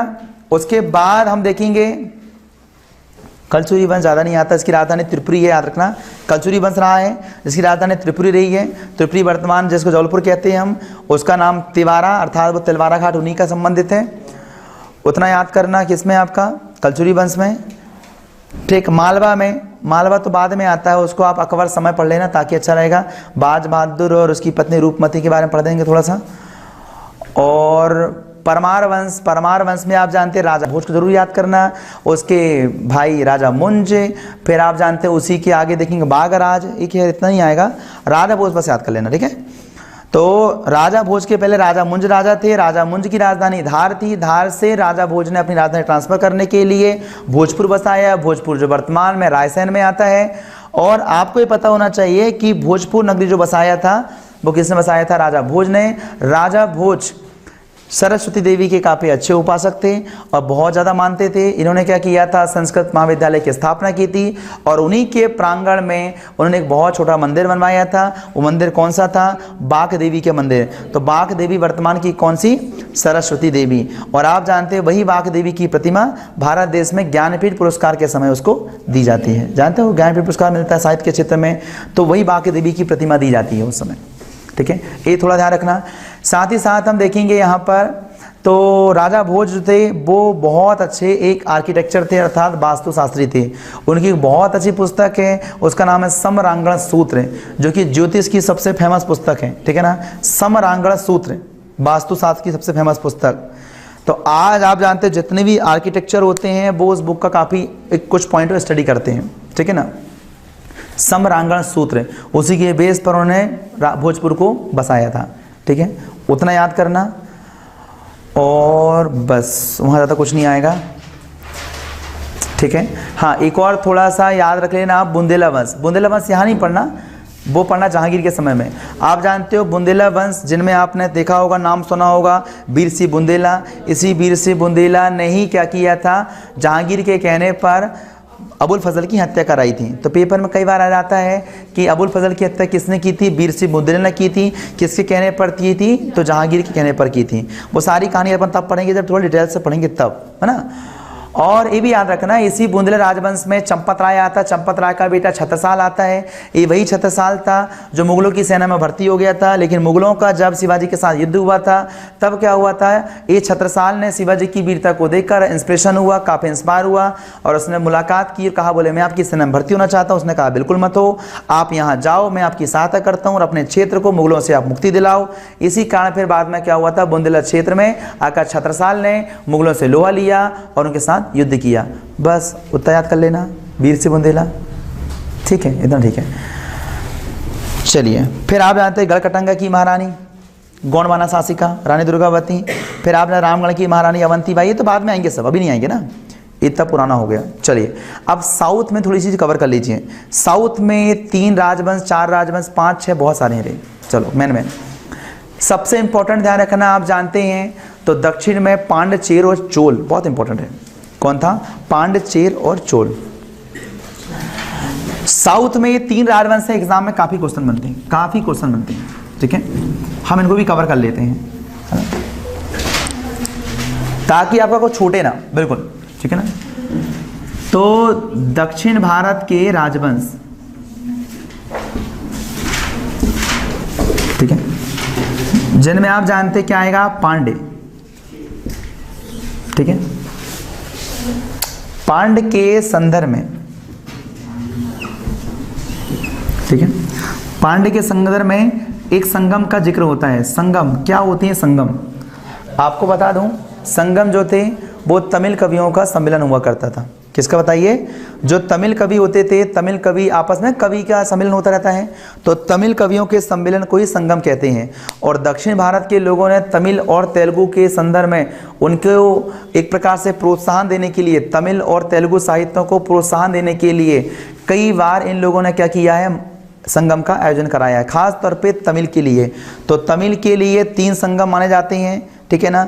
और तीनों जो संगम हुए थे, आप जानते हैं पांड्य शासकों ने कराया था। और पांड्य शासकों की जो राजधानी होती थी वो थी मदुरई। और पांड्य शासक ऐसे माने जाते थे, बहुत ज़्यादा त्यौहार मनाते थे, बहुत ज़्यादा 30 त्यौहार, इसलिए मदुरई को बोलते थे क्या, त्योहारों की नगरी। तो पहला संगम हुआ था मदुरई में, दूसरा हुआ था कपाटपुरम में और तीसरा हुआ था फिर से मदुरई में। केवल इतना याद रखना कि संगम का आयोजन किसने कराया था, तो पांड्य शासकों ने कराया था, ठीक है ना। अध्यक्ष कौन था इसका नक्की कर, खैर इतना नहीं आएगा उसमें से, अलग करो, ऊपर और पढ़ो इसको। तो आप जानते हैं संगम किसे बोलेंगे बेटा हम लोग, हाँ। साथ ही साथ हम देखेंगे यहाँ पर तो कुछ तमिल ग्रंथ हैं जो बहुत ही इंपॉर्टेंट है, जिनमें आप जानते हैं, हम देखेंगे तोलाकाप्पियम, एक काफ़ी अच्छा ग्रंथ है, ठीक है ना, तमिल, ये देखो तोलाकाप्पियम, जिसकी रचना तोलाकाप्पियर नाम के विद्वान ने की थी। तोलाकाप्पियर, ये रचना आप जानते हो तो तमिल का ये व्याकरण ग्रंथ है तोलाकाप्पियम। साथ ही साथ एक और ग्रंथ है सिल्लापादिकारम, सिल्लापादिकारम, ये ग्रंथ थोड़ा याद रखना, तोलाकाप्पियम और सिल्लापादिकारम, ये तमिल ग्रंथ है, ठीक है। चलिए, तो पांडव वंश में आप ये याद रखिएगा, पांडव वंश की एक ध्यान रखना फिल्म भी बनी है जिसमें रजनीकांत ने किया, आपने देखा होगा, है ना, और उनका जो प्रतीक चिन्ह होता है वो मछली होता है ना, तिरंगा में उसका मछली बना होगा। इसमें से 2-3 क्वेश्चन आते हैं, आपको बता दूं, ये दक्षिण भारत के ऐसे राजवंश थे, ऐसे राजवंश थे जिन लोगों ने भारत के बाहर विदेशों से व्यापारिक संबंध स्थापित किए थे, और ऐसा माना जाता है कि यही पांड्य शासकों ने रोम सम्राट अगस्टस, जानते हो, इसके दरबार में व्यापारिक सुविधा देने के लिए राजदूत भेजे थे। तो आप जानते हैं रोम सम्राट अगस्टस के साथ इनके संबंध थे, इन पांड्य शासकों के संबंध थे, और ऐसा माना जाता है कि रोमन सम्राट अगस्टस ने भी इनके यहाँ पर राजदूत भेजा था, और ऐसा माना जाता है उस समय कौन राजा था, नेंडुजेलियन, खैर अजीब नाम है ना, नेंडुजेलियन, ठीक है ना। खैर एक बात सुन लो, इसको नंदू याद कर लेना, जैसा भी पेपर में तो ऑप्शन दिया है, मत दिमाग लगाना, नेंडुजेलियन, ठीक है ना। इसके समय में क्या आया था, रोमन सम्राट अगस्टस का क्या बताइए राजदूत हमारे यहाँ पर आया था। और पांड्य शासकों में बस 5-6 चीजें याद ही करना, क्या इन्हें संगम करवाया था, याद रखना, राजधानी मदुरई याद कराना, प्रतीक चिन्ह आपका याद रखना, बताइए, मछली याद रखना, और इसमें और याद रखना कि किस समय में रोमन सम्राट के राजदूत आया था, तो नेंडुजेलियन, ये याद करना, ठीक है ना, नेंडुजेलियन याद कर लेना। और इसी में ध्यान रखना, आप अगर करना चाहो, ठीक है, नहीं उदीजेरल नहीं, इतना ठीक है, इतना सफिशिएंट है, क्योंकि इसमें ज़्यादा क्वेश्चन नहीं आएगा ना, इतनी बस आएंगे बस, ठीक है ना। हाँ, चेर वंश में भी आप 4-5 चीज़ें याद रखना, बस चेर वंश, ठीक है ना। चेर वंश का वर्तमान क्षेत्र हम केरला देखेंगे, जब मैं आपको डिटेल पढ़ाऊंगा ना बेटा, तब इसको मैप से पढ़ाऊंगा, कहाँ कौन थे कैसे थे, है ना। अभी केवल आप देखो क्रैश कोर्स के हिसाब से इंपॉर्टेंट चीजें मैं छाट के बता रहा हूँ आपको, ताकि आपका हिस्ट्री कंप्लीट हो जाए, ठीक है। तो चेर वर्तमान का केरला क्षेत्र, तो आप जानते हैं यहाँ पर चेर में एक राजा था, उसका नाम था कारिकल। कारिकल ऐसा माना, उसकी कहानियाँ बहुत लंबी कहानी है उसकी भी, उसको बहुत छोटा था, उसकी माना चूल्हे के पास उसको रख दी थी आग सेकने के लिए, उसने देखा था फुदक फुदक किया, उसका पैर चूल्हे में चल गया, जल गया पैर बेचारा उसका, तो उसको बोलते हैं जला हुआ पैर वाला। तो कारिकल का नाम क्या है, जले हुए पैर वाला। खैर इतना नहीं पूछेगा तुमसे, है ना, कोई कहानी पूछेगा, ठीक है। और इसमें आप याद रखना, क्या बताइए, एक राजा, उसका नाम बड़ा फेमस है, सेनगुट्टुवन। सेनगुट्टुवन से पेपर में आता है, लाल चेर कहते हैं, क्या बोलते हैं, लाल चेर, लाल चेर, सेनगुट्टुवन। और आप जानते हैं इसी सेनगुट्टुवन ने क्या किया था मालूम है, एक नया संप्रदाय की स्थापना की थी, पत्नी संप्रदाय। और पत्नी संप्रदाय कैसी थी मालूम है, यहाँ पर ऐसी कुमार महिलाएं, अर्थात जिनकी शादी नहीं होती थी, उनका चरित्र बहुत अच्छा होता था, तो जब भी ऐसी महिलाएं विवाह करती थी किसी व्यक्ति से, तो मालूम में कुमार देवी की उपासना संबंधित पत्नी संप्रदाय है, तो मतलब वो लड़का जो जिससे शादी होगी वो उसकी पूजा करता था, लड़की की। मतलब यहाँ पर पत्नी व्रता नहीं बोलो, मैं पति व्रता में बोलो, पत्नी व्रता लड़के होते थे। वाह, सोच के देखो कितना अच्छा रहता होगा। किया करो, आप अपनी परंपराओं को पलटा करो, महिलाओं को सशक्त करना है, तो इतने दिन को पूजा करते तुम्हारी, तुम भी कांत बार किया करो। चलिए, तो चेर में आप ध्यान रखना, सेनगुट्टुवन को याद कर लीजिएगा, ठीक है ना। हाँ, एक और बात, ठीक है ना, चेर वंश में ध्यान रखने का राजा होता कुलोतुंग, ठीक है, क्या नाम होता था, कुलोतुंग। इस कुलोतुंग ने, आप जानते चिदम्बरम मंदिर था, ठीक है ना, उसमें क्या किया था, वो एक मूर्ति थी, उसने क्या फेंकवा दिया था, समुद्र में फेंकवा दिया था। उसी मूर्ति को ध्यान रखना, बाद में रामानुजाचार्य ने क्या किया था, प्राण प्रतिष्ठा की थी, वही आज तिरुपति बालाजी का मंदिर है ना। खैर वहां से तक क्वेश्चन डेप्थ में नहीं पूछेगा वो, इतना ही करना आप, इतना बस याद करना, पांड, चेर और चोल, सबसे इंपॉर्टेंट है चोल, चोल से पेपर में आएगा ज्यादा, ठीक है ना। पांड, चेर और चोल में आप चोल को अच्छे से कंप्लीट करिएगा, ठीक है ना। देखो